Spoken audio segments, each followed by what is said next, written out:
कि मेरे सारे भय खत्म हो गए ने, सारे डर खत्म हो गए ने। फिर बंदा दहाड़दा, फिर अंदर दा शेर असली जगदा है, जिहड़ा ਜਦੋਂ ਆਤਮ ਗਿਆਨ ਆਉਂਦਾ ਹੈ ਫਿਰ ਅਸਲੀ ਸਰਸਵਤੀ ਜਗਦੀ ਹੈ, ਫਿਰ ਅਸਲੀ ਦੁਰਗਾ ਦਾ ਜਨਮ ਹੁੰਦਾ ਅੰਦਰ, ਫਿਰ ਦਿਹਾੜਦਾ ਹੈ। ਫਿਰ ਉਹ ਪੰਜ ਸ਼ੇਰ ਜਿਹੜੇ ਪਹਿਲਾਂ ਗਲਤ ਪਾਸੇ ਨੂੰ ਦਿਹਾੜ ਰਹੇ ਸੀ ਹੁਣ ਉਹ ਸਹੀ ਪਾਸੇ ਨੂੰ ਦਿਹਾੜਨੇ ਸ਼ੁਰੂ ਕਰਦੇ ਆ। ਫਿਰ ਆਪਣੇ ਰਾਖਸ਼ਾਂ ਨੂੰ ਅੰਦਰਲਿਆਂ ਨੂੰ ਖਤਮ ਜਦੋਂ ਕਰ ਲੈਂਦਾ ਫਿਰ ਬੰਦਾ ਬਾਹਰਲੇ ਰਾਖਸ਼ਾਂ ਨੂੰ ਖਤਮ ਕਰਨ ਨਿਕਲਦਾ ਹੈ। ਅਤੇ ਇਹੀ ਤਾਂ ਸਾਡੇ ਸੰਤਾਂ ਨੇ, ਸਾਡੇ ਸੂਫੀਆਂ ਨੇ ਕੀਤੇ ਆ। ਗੁਰੂ ਗੋਬਿੰਦ ਸਿੰਘ ਜੀ ਨੇ ਯੁੱਧ ਕੀਤਾ, ਰਾਮ ਨੇ ਯੁੱਧ ਕੀਤਾ।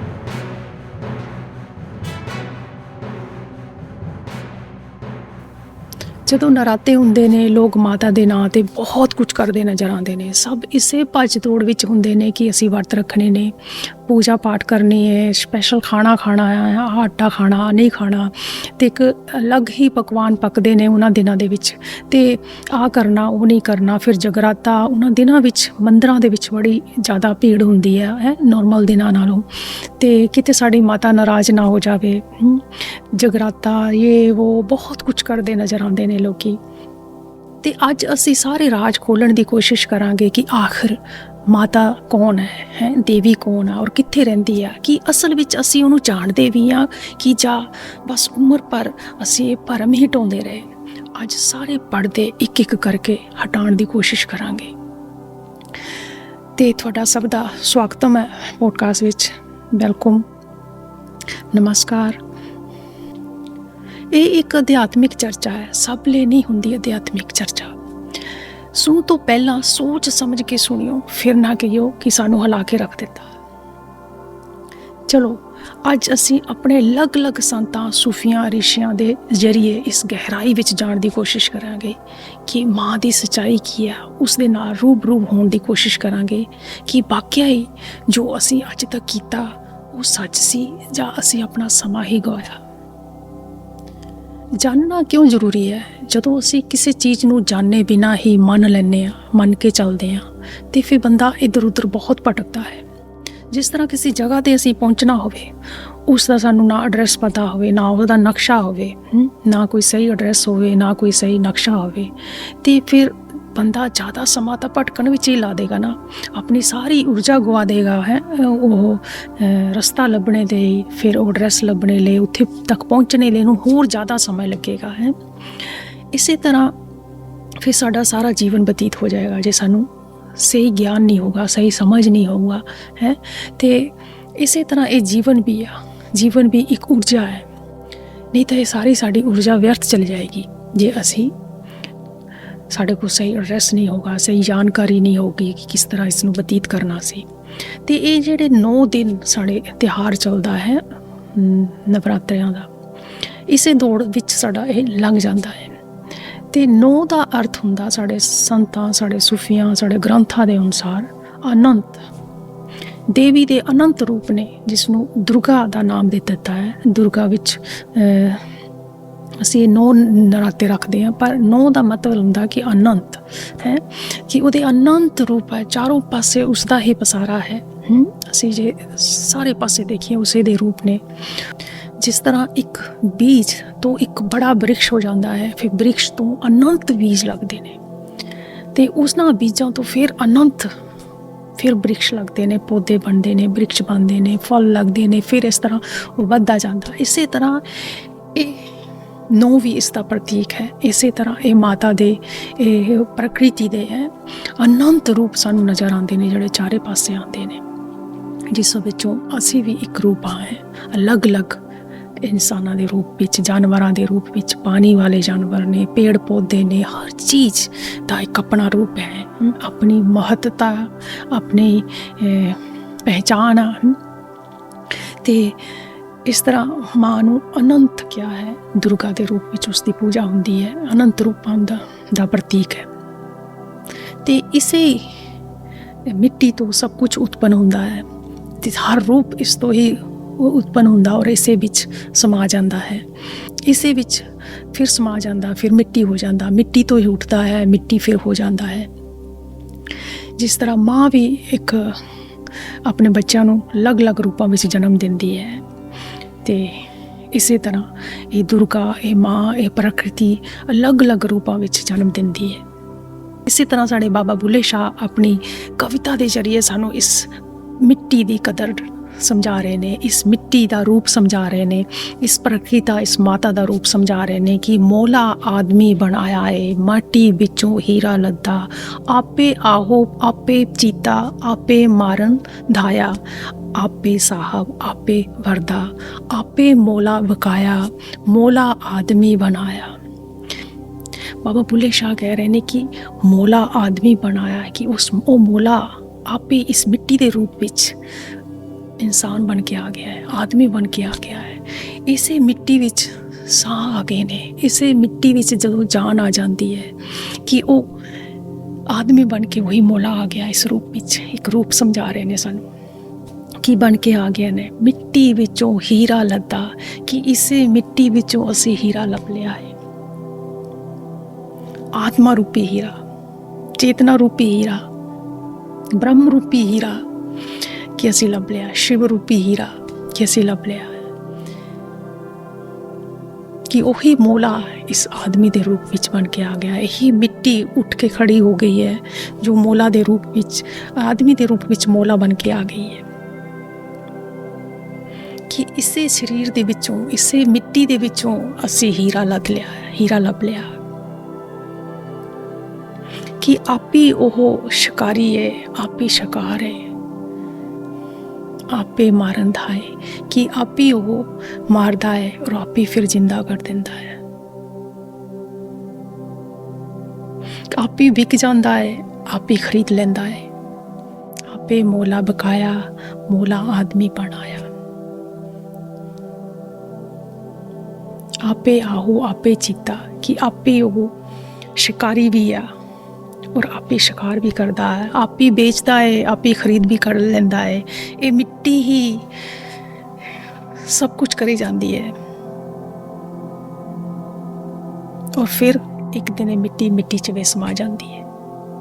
कितना सोहना साढ़े बाबा बुल्ले शाह ने है सानू एग्जाम्पल दिता है कि मौला आदमी बनाया है और असी परम बस इस मिट्टी नू दी खोज नहीं कर पाते। अज्ञानता बस असी जान नहीं पाते कि शिकारी कौन है, शिकार कौन है, मारदा कौन है, जिंदा कौन करदा। फिर असी अज्ञानता बस इस हीरे नू दी परख नहीं कर पाते। मिट्टी दी परत जड़ी आ ते रूपी मिट्टी है, इस मिट्टी तो ही, इस धरती तो ही उठी है, ते इस मिट्टी दी वजह ना असी वो पिछला हीरा नहीं देख सकते। अज्ञानता बस कि असी लभ लिया है माटी विचों हीरा लद्दा, कि मैं मिट्टी विचों हीरा लभ लिया, और सानू भी इशारा कर रहे ने कि तुसी भी लभ सकते हो।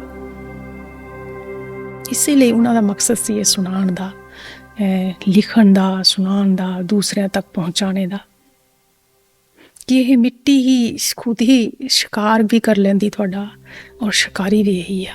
और तुसी सारी जिंदगी इस राज नू नहीं जान पाते कि सानू कौन शिकारी बना लेंदा है और कौन सानू बका दिंदा है इस दुनिया अगे। असी बिकते फिरदे हैं जगह जगह ते,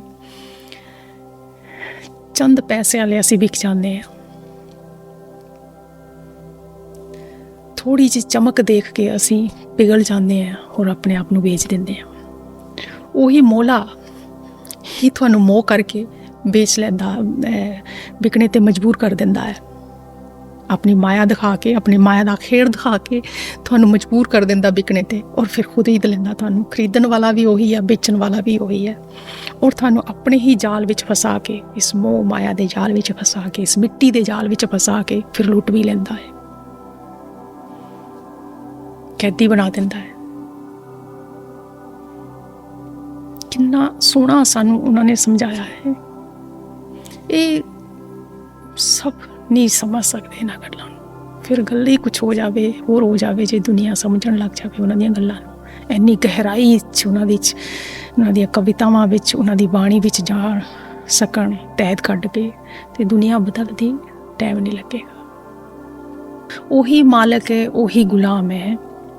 कहते ने आपे साहब आपे बरदा, कि आप ही वो मालिक है, कि आप ही वो गुलाम भी है, तो आप ही वो बका भी दिंदा है, तो आप ही खरीद भी लेंदा है, आप ही शिकार कर लेंदा है, तो आप ही शिकारी भी है। और असी इस मिट्टी दे ਪਰਤ ਦੀ ਵਜ੍ਹਾ ਨਾਲ ਉਸ ਰਾਜ ਨੂੰ ਜਾਣ ਨਹੀਂ ਪਾਉਂਦੇ। ਤੇ ਬਾਬਾ ਬੁੱਲੇ ਸ਼ਾਹ ਕਹਿੰਦੇ ਅਸੀਂ ਮਿੱਟੀ ਵਿੱਚੋਂ ਹੀਰਾ ਲਾਤਾ, ਕਿ ਅਸੀਂ ਇਸ ਮਿੱਟੀ ਦੇ ਵਿੱਚੋਂ ਜਦੋਂ ਪਰਖ ਵਿੱਚ ਨਿਕਲੇ, ਜਦੋਂ ਖੋਜ ਵਿੱਚ ਨਿਕਲੇ, ਜਦੋਂ ਆਤਮ ਗਿਆਨ ਹੋਇਆ, ਜਦੋਂ ਬੋਧ ਹੋਇਆ ਕਿ ਉਹ ਸਾਨੂੰ ਹੀਰਾ ਲੱਭ ਗਿਆ। ਹੁਣ ਸਾਨੂੰ ਮਿੱਟੀ ਆਪਣੇ ਭਰਮ ਵਿੱਚ ਨਹੀਂ ਰੱਖ ਸਕਦੀ।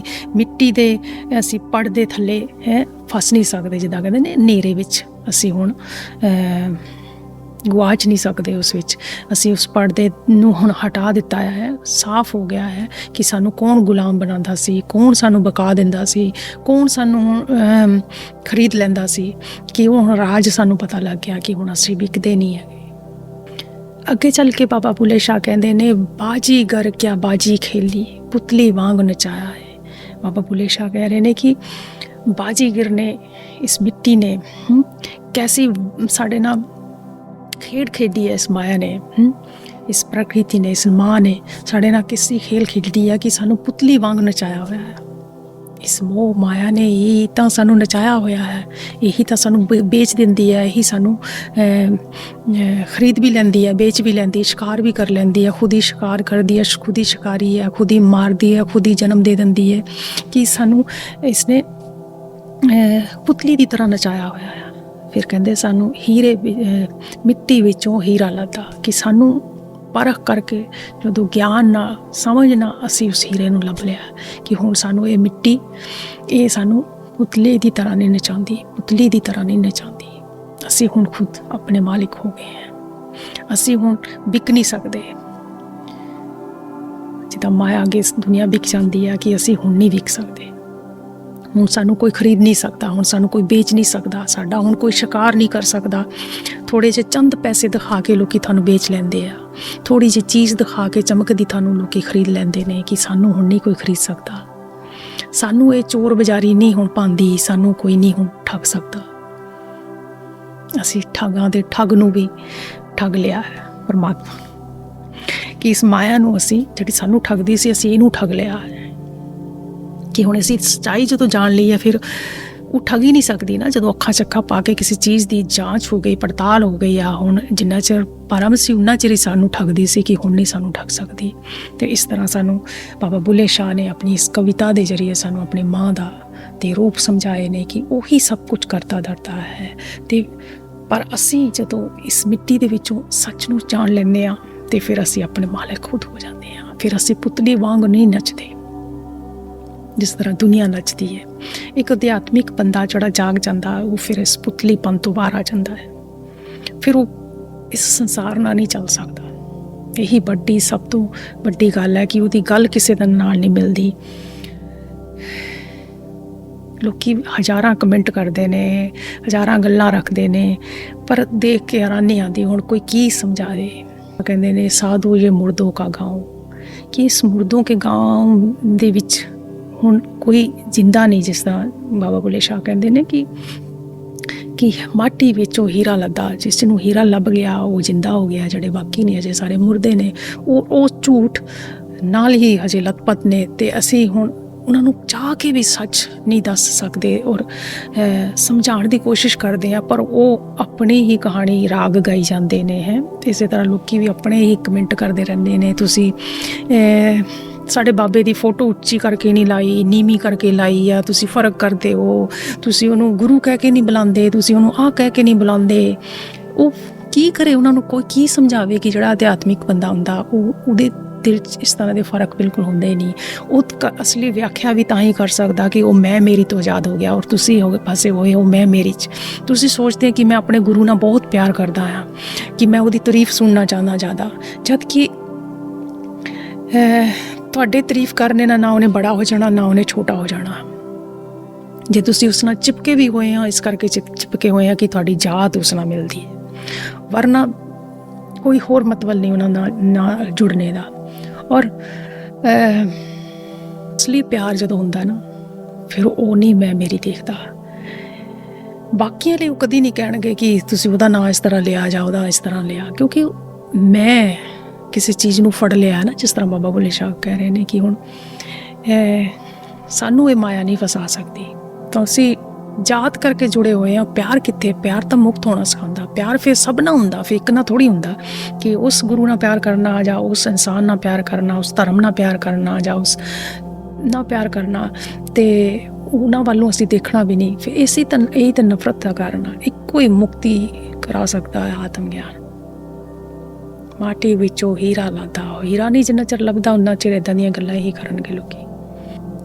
ਬੜੀ ਹੈਰਾਨੀ ਆਉਂਦੀ ਆ ਇਹਨਾਂ ਲੋਕਾਂ ਦੀਆਂ ਕਮੈਂਟ ਪੜ੍ਹ ਕੇ, ਕਿਹਨੂੰ ਕੋਈ ਜਵਾਬ ਦੇਵੇ ਕਿ ਤਾਂ ਹੀ ਕਹਿੰਦੇ ਕਬੀਰ ਸਾਹਿਬ ਕਿ ਸਾਧੂ ਜੇ ਮੁਰਦੋ ਕਾ ਗਾਉਂ। ਇੱਥੇ ਸੱਚ ਨਹੀਂ ਕਿਸੇ ਨੂੰ ਦੱਸ ਸਕਦੇ, ਕੋਈ ਬੈਠੇ ਵੀ ਸੱਚ ਦੱਸਣ, ਉਹ ਗਿਆਨ ਦੀਆਂ ਗੱਲਾਂ ਉਹਨਾਂ ਦੀਆਂ ਸਹੀ ਵਿਆਖਿਆ ਕਰਨ ਤੇ ਦੁਨੀਆ ਸੁਣਨੇ ਨੂੰ ਤਿਆਰ ਨਹੀਂ। ਆਪਣੀ ਹੀ ਢੰਡੋਰਾ, ਆਪਣਾ ਹੀ ਢੋਲ ਬਸ ਲੈ ਕੇ ਦਾਹ ਤੇੜੀ ਤੇ ਨਗਾੜੇ ਵੱਜਦੇ ਕਿ ਮੇਰਾ ਮੇਰਾ ਮੇਰਾ ਮੇਰਾ। ਕਿ ਇਹ ਨਹੀਂ ਕਿ ਉਹਨਾਂ ਦੇ ਗਿਆਨ ਨੂੰ ਸੁਣ ਲਓ, ਕੋਈ ਦੱਸਦਾ ਪਿਆ ਹੈ ਉਹਦੇ ਗਹਿਰੇ ਅਰਥ ਸਮਝ ਲਓ ਹੈ, ਸਮਝ ਕੇ ਮੁਕਤ ਹੋ ਜਾਓ। ਇਹ ਨਾ ਮੈਂ ਮੇਰੀ ਤੂੰ ਨਹੀਂ, ਉਲਟਾ ਵਿਰੋਧ ਕਰਨ ਆ ਜਾਂਦੇ ਆ। ਇਸੇ ਤਰ੍ਹਾਂ ਸਾਡੇ ਬਾਬਾ ਬੁੱਲੇ ਸ਼ਾਹ ਸਾਨੂੰ ਅੱਗੇ ਹੋਰ ਸਮਝਾਉਣ ਦੀ ਕੋਸ਼ਿਸ਼ ਕਰਦੇ ਨੇ ਇਸ ਆਪਣੀ ਕਵਿਤਾ ਦੇ ਜ਼ਰੀਏ। ਮੈਂ ਅਕਸਰ ਇਹਨਾਂ ਨੂੰ, ਸੂਫੀਆਂ ਨੂੰ, ਸੰਤਾਂ ਨੂੰ ਬਹੁਤ ਪੜ੍ਹਦੀ ਹਾਂ। ਮੈਨੂੰ ਤਾਂ ਇੰਨਾ ਪਿਆਰਾ ਲੱਗਦਾ ਇਹਨਾਂ ਦਾ ਲਿਖਿਆ ਹੋਇਆ, ਔਰ ਕਿੰਨੀਆਂ ਗਹਿਰੀਆਂ ਗੱਲਾਂ ਨੇ ਕਿ ਕਿਸ ਤਰ੍ਹਾਂ ਦੇ ਉਹ ਇਨਸਾਨ ਹੋਣਗੇ ਜਿਹੜੇ ਇੰਨੀਆਂ ਗਹਿਰੀਆਂ ਗੱਲਾਂ ਕਰਦੇ ਸੀ, ਕਿੰਨੇ ਜਾਗੇ ਹੋਏ ਇਨਸਾਨ ਸੀ। ਬਹੁਤ ਦੁੱਖ ਹੁੰਦਾ ਕਿ ਅੱਜ ਨਹੀਂ ਇਸ ਤਰ੍ਹਾਂ ਦਾ ਕੋਈ ਲੱਭਦਾ ਜਿਸ ਨਾਲ ਬੈਠ ਕੇ ਗੱਲਾਂ ਕੀਤੀਆਂ ਜਾ ਸਕਣ।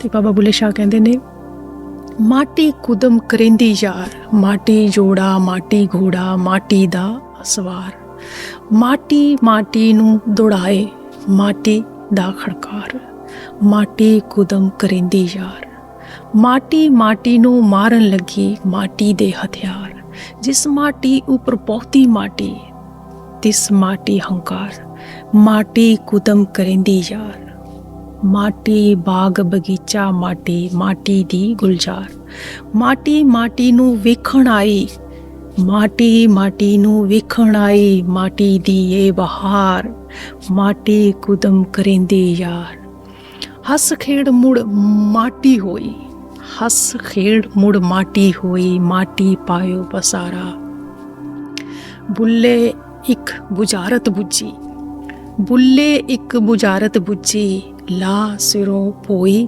ਮਾਰ, ਮਾਟੀ ਕੁਦਮ ਕਰਿੰਦੀ ਯਾਰ।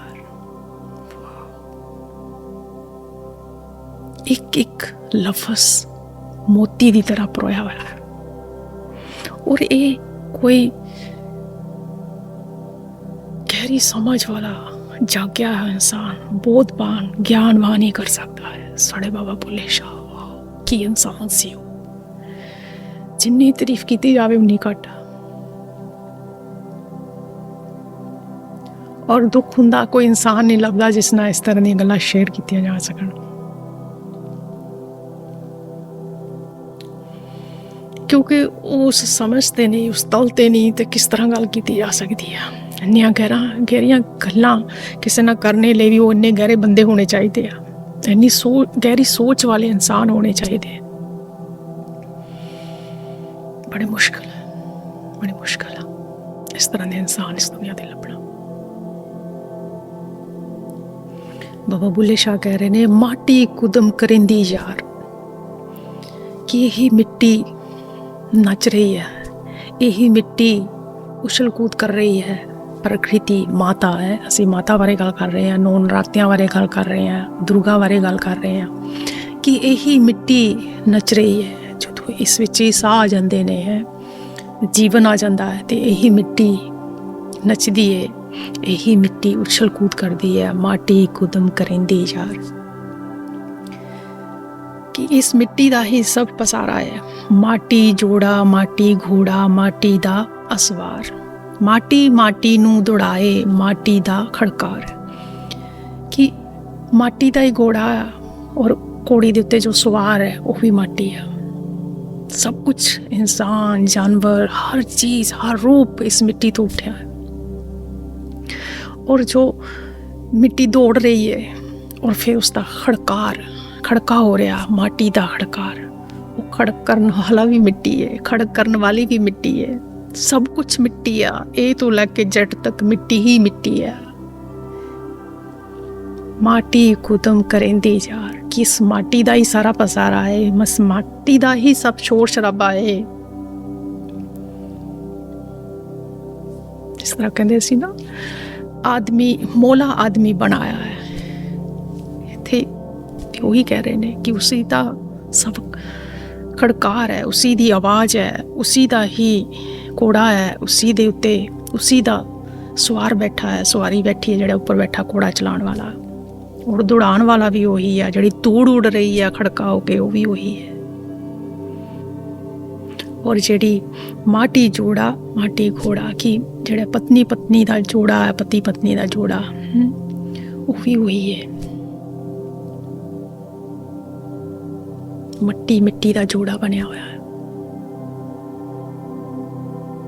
ਔਰ ਮਾਟੀ ਮਾਟੀ ਨੂੰ ਦੌੜਾਏਗੀ, ਮਿੱਟੀ ਮਿੱਟੀ ਹੀ ਮਿੱਟੀ ਨੂੰ ਦੌੜਾ ਰਹੀ ਹੈ। ਇੱਕ ਇਨਸਾਨ ਦੂਸਰੇ ਨੂੰ ਕਿਸ ਤਰ੍ਹਾਂ ਦੌੜਾਉਂਦਾ, ਕਿਸ ਤਰ੍ਹਾਂ ਸਭ ਹੇਰਾ ਫੇਰੀ ਚੱਲਦੀ ਹੈ, ਕਿਸ ਤਰ੍ਹਾਂ ਸਭ ਕੁਝ ਹੋ ਰਿਹਾ ਹੈ ਇਸ ਦੁਨੀਆ ਦੇ ਵਿੱਚ।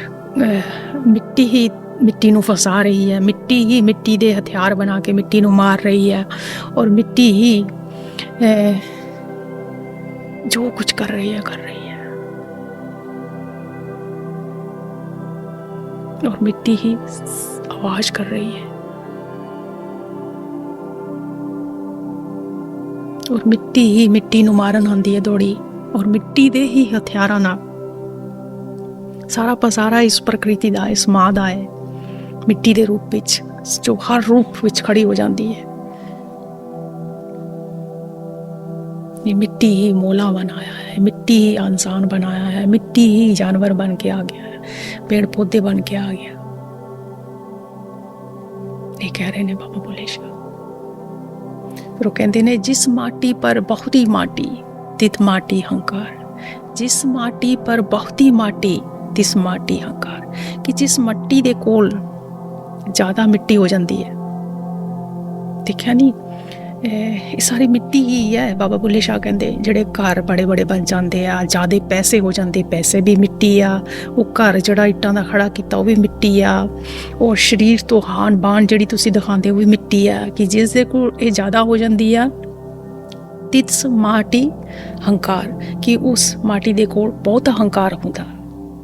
ਜਿਸ ਮਾਟੀ ਪਰ ਬਹੁਤੀ, ਕਿ ਜਿਸ ਮਿੱਟੀ ਕੋਲ ਬਹੁਤੀ ਮਾਟੀ ਤਿਸ ਮਾਟੀ ਹੰਕਾਰ, ਕਿ ਜਿਸ ਕੋਲ ਇਹ ਜ਼ਿਆਦਾ ਮਿੱਟੀ ਹੋ ਜਾਂਦੀ ਆ, ਜ਼ਿਆਦਾ ਮਾਂ ਹੋ ਜਾਂਦੀ ਹੈ, ਜ਼ਿਆਦਾ ਪ੍ਰਕਿਰਤੀ ਹੋ ਜਾਂਦੀ ਆ, ਯਾਨੀ ਕਿ ਪੈਸਾ ਜ਼ਿਆਦਾ ਹੋ ਜਾਂਦਾ, ਧਨ ਦੌਲਤ ਜ਼ਿਆਦਾ ਹੋ ਜਾਂਦੀ ਆ, ਮਾਨ ਮਰਿਆਦਾ ਜ਼ਿਆਦਾ ਹੋ ਜਾਂਦੀ, ਉਹਦੇ ਹੋਰ ਜ਼ਿਆਦਾ ਮਾਟੀ ਹੰਕਾਰ, ਉਸ ਮਾਟੀ ਦੇ ਕੋਲ ਹੋਰ ਹੰਕਾਰ ਆ ਜਾਂਦਾ। ਬਾਬਾ ਬੁੱਲੇ ਸ਼ਾਹ ਹਰ ਇਨਸਾਨ ਨੂੰ, ਹਰ ਚੀਜ਼ ਨੂੰ, ਇਸ ਦੁਨੀਆ ਦੀ ਨੂੰ ਮਿੱਟੀ ਕਹਿ ਰਹੇ ਨੇ। ਔਰ ਤੁਸੀਂ ਖੁਦ ਵੀ ਦੇਖੋਗੇ ਕਿ ਸਭ ਕੁਛ ਇਸ ਪ੍ਰਕਿਰਤੀ ਤੋਂ ਹੀ ਪੈਦਾ ਹੋ ਰਿਹਾ ਹੈ। ਹਰ ਪੌਦਾ ਬੀਜ ਤੋਂ ਫਿਰ ਬ੍ਰਿਕਸ਼ ਬਣ ਜਾਂਦਾ ਹੈ, ਫਿਰ ਇੱਕ ਦਿਨ ਡਿੱਗ ਜਾਂਦਾ ਹੈ, ਔਰ ਉਹਦੇ ਬੀਜ ਜਿਹੜੇ ਸਿੱਟੇ ਹੁੰਦੇ ਆ ਉਹ ਫਿਰ ਬੂਟਾ ਬਣ ਜਾਂਦਾ ਹੈ, ਫਿਰ ਦਰਖਤ ਬਣ ਜਾਂਦਾ, ਫਿਰ ਫਲ ਲੱਗਦੇ ਨੇ, ਫਿਰ ਵੀ ਡਿੱਗ ਜਾਂਦਾ ਹੈ। ਇਸੇ ਤਰ੍ਹਾਂ ਇਨਸਾਨਾਂ ਨਾਲ ਵੀ ਹੋ ਰਿਹਾ ਹੈ। ਇਨਸਾਨ ਜਨਮਦਾ ਹੈ, ਇੱਕ ਦਿਨ ਫਿਰ ਮਰ ਜਾਂਦਾ ਹੈ, ਔਰ ਆਪਣੇ ਪਿੱਛੇ ਹੋਰ ਸੰਤਾਨ ਛੱਡ ਜਾਂਦਾ ਹੈ, ਆਪਣੇ ਬੱਚੇ ਛੱਡ ਜਾਂਦਾ ਹੈ, ਫਿਰ ਉਹ ਗਾਂ ਬੀਜ ਚੱਲਦਾ ਹੈ, ਪੀੜ੍ਹੀ ਦਰ ਪੀੜ੍ਹੀ ਚੱਲਦਾ, ਕਿ ਮਿੱਟੀ ਹੀ ਉੱਠ ਖੜਦੀ ਹੈ, ਮਿੱਟੀ ਹੀ ਫਿਰ ਮਿੱਟੀ ਵਿੱਚ ਮਿਲ ਜਾਂਦੀ ਹੈ। ਇਸ ਤਰ੍ਹਾਂ ਉਹ ਆਪਣੇ ਢੰਗ ਨਾਲ ਮਾਂ ਦੀ ਵਿਆਖਿਆ ਸਾਨੂੰ ਸਮਝਾ ਰਹੇ ਨੇ ਕਿ ਇਹ ਮਾਂ ਦਾ ਹੀ ਸਾਰਾ ਪਸਾਰਾ ਹੈ, ਔਰ ਤੁਸੀਂ ਇਸ ਵਿੱਚ ਫਸੇ ਹੋਏ ਆ, ਇਸ ਮਿੱਟੀ ਨੂੰ ਹੀ ਸਭ ਕੁਝ ਸਮਝ ਕੇ ਤੁਸੀਂ ਇਸ ਵਿੱਚ ਫਸ ਗਏ ਹੋ, ਔਰ ਇਸ ਦੇ ਰਾਜ ਨੂੰ ਨਹੀਂ ਜਾਣਨਾ ਚਾਹੁੰਦੇ। ਉਹ ਜਿਹੜਾ ਇਸ ਰਾਜ ਨੂੰ ਜਾਣ ਗਿਆ ਹੈ ਉਹ ਅਸਲੀ ਸੰਤ ਹੈ, ਉਹ ਅਸਲਾ ਸੂਫੀ ਹੋ ਜਾਂਦਾ। ਉਹ ਫਿਰ ਇਸ ਦੌੜ ਤੋਂ ਬਾਹਰ ਹੋ ਕੇ ਕਿਨਾਰੇ 'ਤੇ ਬੈਠ ਕੇ ਇਸ ਖੇਡ ਨੂੰ ਦੇਖਦਾ ਹੈ, ਇਹ ਪ੍ਰਕਿਰਤੀ ਦਾ ਖੇਡ, ਮਾਂ ਦਾ ਖੇਡ ਫਿਰ ਇਹ ਦੇਖਦਾ ਹੈ। ਉਹ ਫਿਰ ਇਸ ਖੇਡ ਵਿੱਚ ਨਹੀਂ ਫਸਦਾ। ਜਿੱਦਾਂ ਕਈ ਵਾਰੀ ਖੇਡ ਵਿੱਚ ਉਲਝ ਜਾਂਦੇ ਨਾ, ਤੇ ਫਿਰ ਉਲਝਦਾ ਨਹੀਂ, ਫਿਰ ਉਹ ਬੈਠ ਕੇ ਦੇਖਦਾ ਹੈ ਕਿ ਇਨਸਾਨ ਹੀ ਮਿੱਟੀ ਬਣ ਕੇ ਦੂਸਰੇ ਇਨਸਾਨ ਨੂੰ ਮਾਰ ਰਿਹਾ, ਔਰ ਮਿੱਟੀ ਦੇ ਹਥਿਆਰਾਂ ਨਾਲ ਹੀ ਮਾਰ ਰਿਹਾ। ਸਭ ਕੁਛ ਮਿੱਟੀ ਦਾ, ਪਰ ਇਹ ਸਮਝ ਨਹੀਂ ਪਾ ਰਿਹਾ ਕਿ ਮਿੱਟੀ ਤੇਰੇ ਕੋਲ ਸਭ ਕੁਛ ਕਰਵਾਈ ਜਾ ਰਹੀ ਆ, ਔਰ ਤੂੰ ਇਸ ਦੇ ਖੇਡ ਨੂੰ ਨਹੀਂ ਸਮਝ ਰਿਹਾ, ਇਸ ਮਾਂ ਦੇ ਖੇਡ ਨੂੰ ਨਹੀਂ ਸਮਝ ਰਿਹਾ। ਜਿਸ ਤਰ੍ਹਾਂ ਇੱਕ ਮਾਂ ਬੱਚੇ ਨੂੰ ਜਨਮ ਦਿੰਦੀ ਹੈ, ਉਹ ਕਿਸ ਤਰ੍ਹਾਂ ਉਸ ਨੂੰ ਮੋਹ ਵਿੱਚ ਰੱਖਦੀ ਹੈ, ਕਈ ਵਾਰੀ ਨਹੀਂ ਛੱਡਦੀ, ਆਪਣੇ ਤੋਂ ਦੂਰ ਨਹੀਂ ਕਰਦੀ, ਅਤੇ ਬੱਚਾ ਕਈ ਵਾਰੀ ਬਿਲਕੁਲ ਹੀ ਘਰ 'ਚ ਹੀ ਰਹਿ ਜਾਂਦਾ, ਨਲਾਇਕ ਰਹਿ ਜਾਂਦਾ ਹੈ। ਅਤੇ ਫਿਰ ਉਹ ਇਸ ਤਰ੍ਹਾਂ ਜਿੰਨਾ ਚਿਰ ਉਹ ਮਾਂ ਤੋਂ ਦੂਰ ਨਹੀਂ ਹੁੰਦਾ ਅਤੇ ਕੁਛ ਸਿੱਖ ਨਹੀਂ ਸਕਦਾ। ਇਸੇ ਤਰ੍ਹਾਂ ਪ੍ਰਕਿਰਤੀ ਮਾਂ ਨੂੰ ਦੀ ਜਿਹੜੀ ਜਿੰਨਾ ਚਿਰ ਤੁਸੀਂ ਅਸਲੀ ਰੂਪ ਨੂੰ ਨਹੀਂ ਜਾਣ ਲੈਂਦੇ, ਉਨਾ ਚਿਰ ਆਤਮ ਗਿਆਨੀ ਨਹੀਂ ਹੋ ਸਕਦੇ। ਜਿਸ ਤਰ੍ਹਾਂ ਕਹਿੰਦੇ ਨਾ, ਮੋਲਾ ਹੀ ਇਹ ਮਿੱਟੀ, ਮੋਲਾ ਹੀ ਆਦਮੀ ਬਣਾਇਆ ਹੈ ਇਸ ਮਿੱਟੀ ਦੇ ਰੂਪ ਵਿੱਚ, ਕਿ ਇਸ ਵਿੱਚੋਂ ਹੀ ਮੈਂ ਹੀਰਾ ਲੱਭ ਲਿਆ। ਕਿ ਉਹ ਹੀਰਾ ਲੱਭਣਾ ਮਕਸਦ ਹੁੰਦਾ ਇਸ ਮਿੱਟੀ ਦਾ। ਇਹ ਮਿੱਟੀ ਇਸ ਲਈ ਮਿਲੀ ਸੀ, ਇਹ ਸਰੀਰ ਇਸ ਲਈ ਮਿਲਿਆ ਸੀ ਕਿ ਉਹ ਹੀਰਾ ਦੀ ਪਰਖ ਹੋ ਜਾਂਦੀ ਅਤੇ ਇਸ ਤੋਂ ਅਟੈਚਮੈਂਟ ਇਸ ਮਿੱਟੀ ਤੋਂ ਤੇਰੀ ਹਟ ਜਾਂਦੀ, ਕਿ ਦੁਬਾਰਾ ਨਾ ਇਸ ਮਿੱਟੀ ਦੇ ਸੰਪਰਕ 'ਚ ਤੂੰ ਆਉਂਦਾ, ਧੋਖੇ ਵਿੱਚ ਨਾ ਆਉਂਦਾ।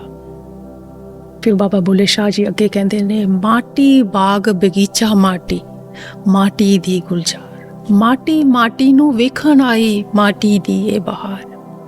ਕਿੰਨਾ ਸੁੰਦਰ ਕਹਿ ਰਹੇ ਨੇ ਕਿ ਇਹ ਮਾਟੀ, ਇਹ ਮਿੱਟੀ ਹੀ ਦਾ ਹੀ ਸਾਰਾ ਬਗੀਚਾ ਹੈ, ਬਾਗ ਬਗੀਚਾ ਜਿਹੜਾ ਸਾਰਾ ਕੁਛ ਜੋ ਕੁਛ ਵੀ ਨਜ਼ਰ ਆਉਂਦਾ ਹੈ।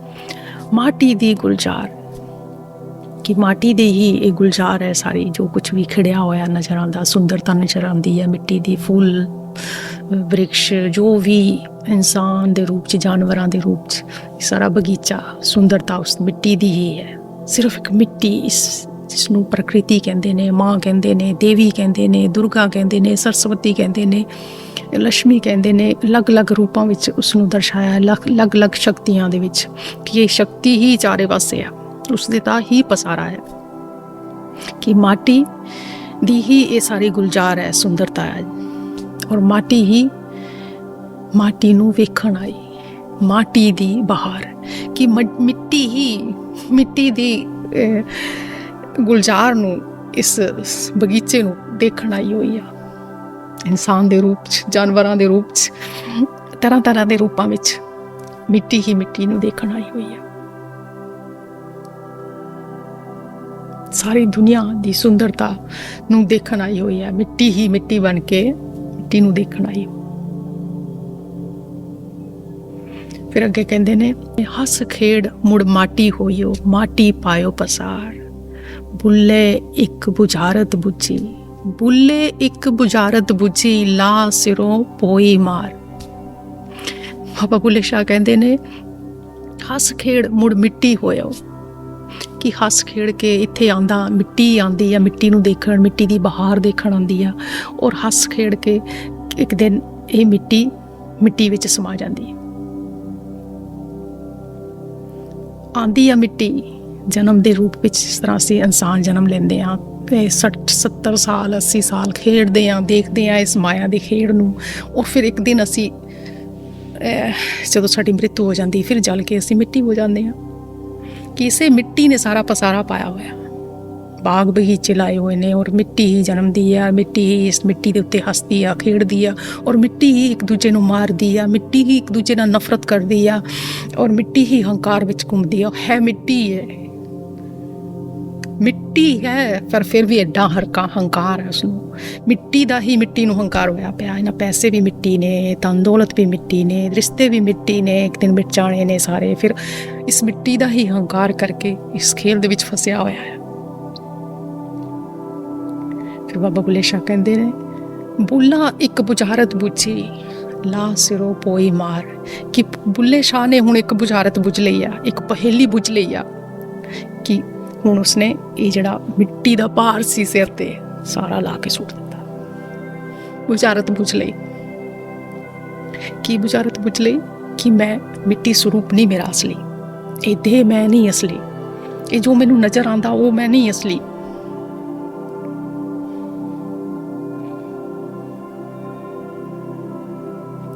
ਜਿਸ ਨੂੰ ਫਿਰ ਉਹਨਾਂ ਨੇ ਬ੍ਰਹਮ ਦਾ ਨਾਮ ਦਿੱਤਾ, ਸ਼ਿਵ ਦਾ ਨਾਮ ਦਿੱਤਾ, ਆਤਮਾ ਦਾ ਨਾਮ ਦਿੱਤਾ, ਪਰਮਾਤਮਾ ਦਾ ਨਾਮ ਦਿੱਤਾ। ਅਲੱਗ-ਅਲੱਗ ਨਾਮ ਆ, ਪਰ ਹੈ ਗੱਲ ਇੱਕੋ ਹੀ ਆ। ਅਤੇ ਜਿਸ ਤਰ੍ਹਾਂ ਉਹ ਪਹਿਲਾਂ ਕਹਿ ਰਹੇ ਨੇ ਸੀ ਕਿ ਮੋਲਾ ਆਦਮੀ ਬਣਾਇਆ ਹੈ, ਮਿੱਟੀ 'ਚੋਂ ਹੀਰਾ ਲੱਦਾ, ਕਿ ਇਸੇ ਮਿੱਟੀ 'ਚੋਂ ਮੈਂ ਹੀਰਾ ਲੱਭ ਲਿਆ। ਜਾਣੀ ਕਿ ਉੱਥੇ ਪਹਿਲੀ ਕਵਿਤਾ ਦੇ ਵਿੱਚੋਂ ਕਹਿੰਦੇ ਨਾ, ਮਿੱਟੀ ਵਿੱਚੋਂ ਹੀਰਾ ਲੱਦਾ, ਕਿ ਮੈਂ ਮਿੱਟੀ ਦੇ ਵਿੱਚੋਂ ਹੀਰਾ ਲੱਭ ਲਿਆ। ਅਤੇ ਇੱਥੇ ਉਹ ਕਹਿ ਰਹੇ ਨੇ ਕਿ ਮੈਂ ਬੁਝਾਰਤ ਬੁੱਝ ਲਈ ਆ, ਕਿ ਜਾਣੀ ਕਿ ਮੈਂ ਉਹ ਹੀਰਾ ਲੱਭ ਲਿਆ, ਕਿ ਅਸਲੀਅਤ ਜਾਣ ਲਈ ਇਸ ਮਿੱਟੀ ਦੀ, ਕਿ ਮੈਂ ਇਹ ਨਹੀਂ ਹਾਂ, ਇਹ ਮੈਨੂੰ ਮਿੱਟੀ ਪੁਤਲਾ ਬਣ ਕੇ ਪੁਤਲੀ ਦੀ ਤਰ੍ਹਾਂ ਨਚਾ ਰਹੀ ਹੈ ਕਿ ਮੈਂ ਉਹ ਨਹੀਂ ਹਾਂ। ਤੇ ਮੈਨੇ ਜਦੋਂ ਦਾ ਕਹਿੰਦਾ ਮੈਨੂੰ ਇਹੋ ਬੁਝਾਰਤ ਬੁਝ ਲਈ ਆ ਕਿ ਮੈਂ ਜਿਹੜਾ ਸਿਰ ਤੇ ਮੇਰਾ ਦੁਨੀਆਦਾਰੀ ਦਾ ਜਿਹੜਾ ਬੋਝ ਸੀ, ਹੰਕਾਰ ਦਾ ਬੋਝ ਸੀ, ਮਿੱਟੀ ਦਾ ਹੰਕਾਰ ਦਾ ਹੀ ਜਿਹੜਾ ਬੋਝ ਸੀ, ਮੈਂ ਸਾਰਾ ਲਾ ਕੇ ਸੁੱਟ ਦਿੱਤਾ ਔਰ ਮੈਂ ਹਲਕਾ ਹੋ ਕੇ ਘੁੰਮਦਾ। ਔਰ ਸਾਨੂੰ ਇਸ਼ਾਰਾ ਕਰਦੇ ਕਿ ਤੁਸੀਂ ਵੀ ਹਲਕੇ ਹੋ ਜਾਓ, ਬੇਵਜ੍ਹਾ ਤੁਸੀਂ ਇਹ ਭਾਰ ਚੁੱਕੀ ਫਿਰਦੇ ਹੋ, ਮਿੱਟੀ ਹੋ ਜਾਣਾ ਹੈ, ਕੀ ਮਿੱਟੀ ਦਾ ਹੰਕਾਰ ਕਰਦੇ ਫਿਰਦੇ ਹੋ। ਔਰ ਅਸਲੀਅਤ ਨੂੰ ਜਾਣ ਕੇ ਇਸ ਤੋਂ ਵੱਖ ਹੋ ਜਾਓ, ਇਸ ਦੇ ਨਾਲ ਹੋ ਕੇ ਵੀ ਵੱਖ ਹੋ ਜਾਓ, ਇਸ ਖੇਡ ਦੇ ਵਿੱਚ ਹੋ ਕੇ ਵੀ ਖੇਡ ਤੋਂ ਵੱਖ ਹੋ ਜਾਓ, ਇਸ ਨਦੀ ਦੇ ਬਹਾਅ 'ਚ ਹੋ ਕੇ ਵੀ ਕਿਨਾਰੇ ਤੇ ਲੱਗ ਜਾਓ। ਇਹ ਕਹਿ ਰਹੇ ਨੇ ਬਾਬਾ ਬੁੱਲੇ ਸ਼ਾਹ। ਫਿਰ ਸਾਰੇ ਦੁੱਖਾਂ ਦਰਦਾਂ ਤੋਂ ਤੁਸੀਂ ਬਾਹਰ ਨਿਕਲ ਜਾਓਗੇ, ਇਸ ਨਦੀ ਦੇ ਬਹਾਅ ਦੇ ਵਿੱਚੋਂ ਤੁਸੀਂ ਬਾਹਰ ਨਿਕਲ ਜਾਓਗੇ। ਉਸ ਵਾਰ ਨੂੰ ਸਾਡੇ ਬਾਬਾ ਬੁੱਲੇ ਸ਼ਾਹ ਜੀ ਇਸ਼ਾਰਾ ਕਰ ਰਹੇ ਨੇ ਤੇ ਕਿੰਨੀ ਵਧੀਆ ਵਿਆਖਿਆ ਦੇ ਨਾਲ ਸਾਨੂੰ ਇਸ ਪ੍ਰਕਿਰਤੀ ਮਾਤਾ ਦੀ ਸਿੱਖਿਆ ਦੇ ਰਹੇ ਨੇ, ਸਮਝਾ ਰਹੇ ਨੇ। ਔਰ ਉਹ ਮਿੱਟੀ ਕਹਿ ਰਹੇ ਨੇ, ਵਾਹ, ਇਹ ਗੱਲਾਂ ਗਹਿਰੇ ਇਨਸਾਨ ਵਾਲੇ ਨੇ ਜੋ ਸਮੁੰਦਰ ਦੀ ਗਹਿਰਾਈ ਵਿੱਚ ਜਾਣਾ ਚਾਹੁੰਦੇ ਨੇ, ਜੋ ਛੱਲਾਂ ਦੇ ਉੱਤੇ ਹੀ ਬਾਹਰਲੀਆਂ ਛੱਲਾਂ ਦੇਖ ਕੇ ਹੀ ਇਹ ਦੁਨੀਆ, ਛੱਲਾਂ ਇਹ ਮਿੱਟੀ ਦੀਆਂ ਨੇ, ਜਿੱਦਾਂ ਕਹਿ ਲਓ ਨਾ ਕਿ ਜਿਸ ਤਰ੍ਹਾਂ ਉਸ ਖੇਲ ਨੂੰ ਦੇਖ ਕੇ ਜਿਹੜੇ ਸਾਰੇ ਪ੍ਰਭਾਵਿਤ ਹੋ ਜਾਂਦੇ ਨੇ, ਇਸ ਮਿੱਟੀ ਦੇ ਵਿੱਚ ਫਸ ਜਾਂਦੇ ਨੇ। ਫਿਰ ਹੰਕਾਰ, ਲੜਾਈਆਂ ਝਗੜੇ, ਊਚ ਨੀਚ, ਮੇਰੀ ਜਾਤੀ, ਇਹ ਬੜਾ ਉਹ ਬੜਾ, ਮੇਰਾ ਮੈਂ ਉਹ ਜਾਂ ਮੈਂ ਇਹ, ਤੇ ਫਿਰ ਉਹ ਕਹਿੰਦਾ ਉਹ ਖੇਡ ਦੇ ਵਿੱਚ ਫਸੇ ਹੋਏ ਨੇ, ਅਸਲੀਅਤ ਨੂੰ ਨਹੀਂ ਜਾਣਦੇ। ਪਰ ਬਾਬਾ ਬੁੱਲੇ ਸ਼ਾਹ ਕਹਿੰਦੇ ਨੇ ਕਿ ਬੁੱਲਾ ਇੱਕ ਬੁਝਾਰਤ ਬੁੱਝੀ, ਲਾ ਸਿਰੋਂ ਪੋਏ ਮਾਰ, ਕਿ ਹੁਣ ਮੈਂ ਬੁਝਾਰਤ ਬੁੱਝ ਲਈ ਹੈ, ਪਹਿਲੀ ਬੁੱਝ ਲਈ ਹੈ, ਹੁਣ ਭਰਮ ਮਿਟ ਗਏ ਨੇ, ਹੁਣ ਅਸਲੀਅਤ ਸਾਹਮਣੇ ਆ ਗਈ ਹੈ, ਪਰਦਾ ਹਟ ਗਿਆ ਹੈ, ਹਨੇਰਾ ਖਤਮ ਹੋ ਗਿਆ ਹੈ, ਰੋਸ਼ਨੀ ਹੋ ਗਈ ਹੈ, ਦੀਵਾ ਜਲ ਗਿਆ ਹੈ। ਹੁਣ ਸਿਰ ਤੇ ਬੇਕਾਰ ਜਿਹੜਾ ਭਾਰ ਚੁੱਕਿਆ ਸੀ ਉਹ ਰਾਹ ਜਾ ਕੇ ਥੱਲੇ ਰੱਖ ਦਿੱਤਾ, ਮਿੱਟੀ ਨੂੰ ਮਿੱਟੀ 'ਚ ਰੱਖ ਦਿੱਤਾ ਕਿ ਮਿੱਟੀ ਤੇਰੀ ਜਗ੍ਹਾ ਇੱਥੇ ਆ, ਤੂੰ ਉੱਥੇ ਰਹਿ।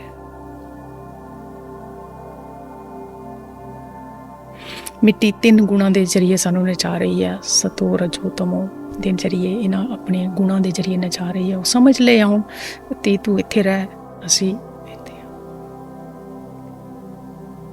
ਅਸੀਂ ਆਪਣੇ ਮਾਲਿਕ ਖੁਦ, ਅਸੀਂ ਨਹੀਂ ਹੁਣ ਕਠਪੁਤਲੀ ਬਣ ਕੇ ਨੱਚ ਸਕਦੇ। ਤੁਸੀਂ ਇੱਥੋਂ ਸਮਝ ਸਕਦੇ ਹੋ ਕਿ ਨਰਾਤੇ ਕੀ ਨੇ।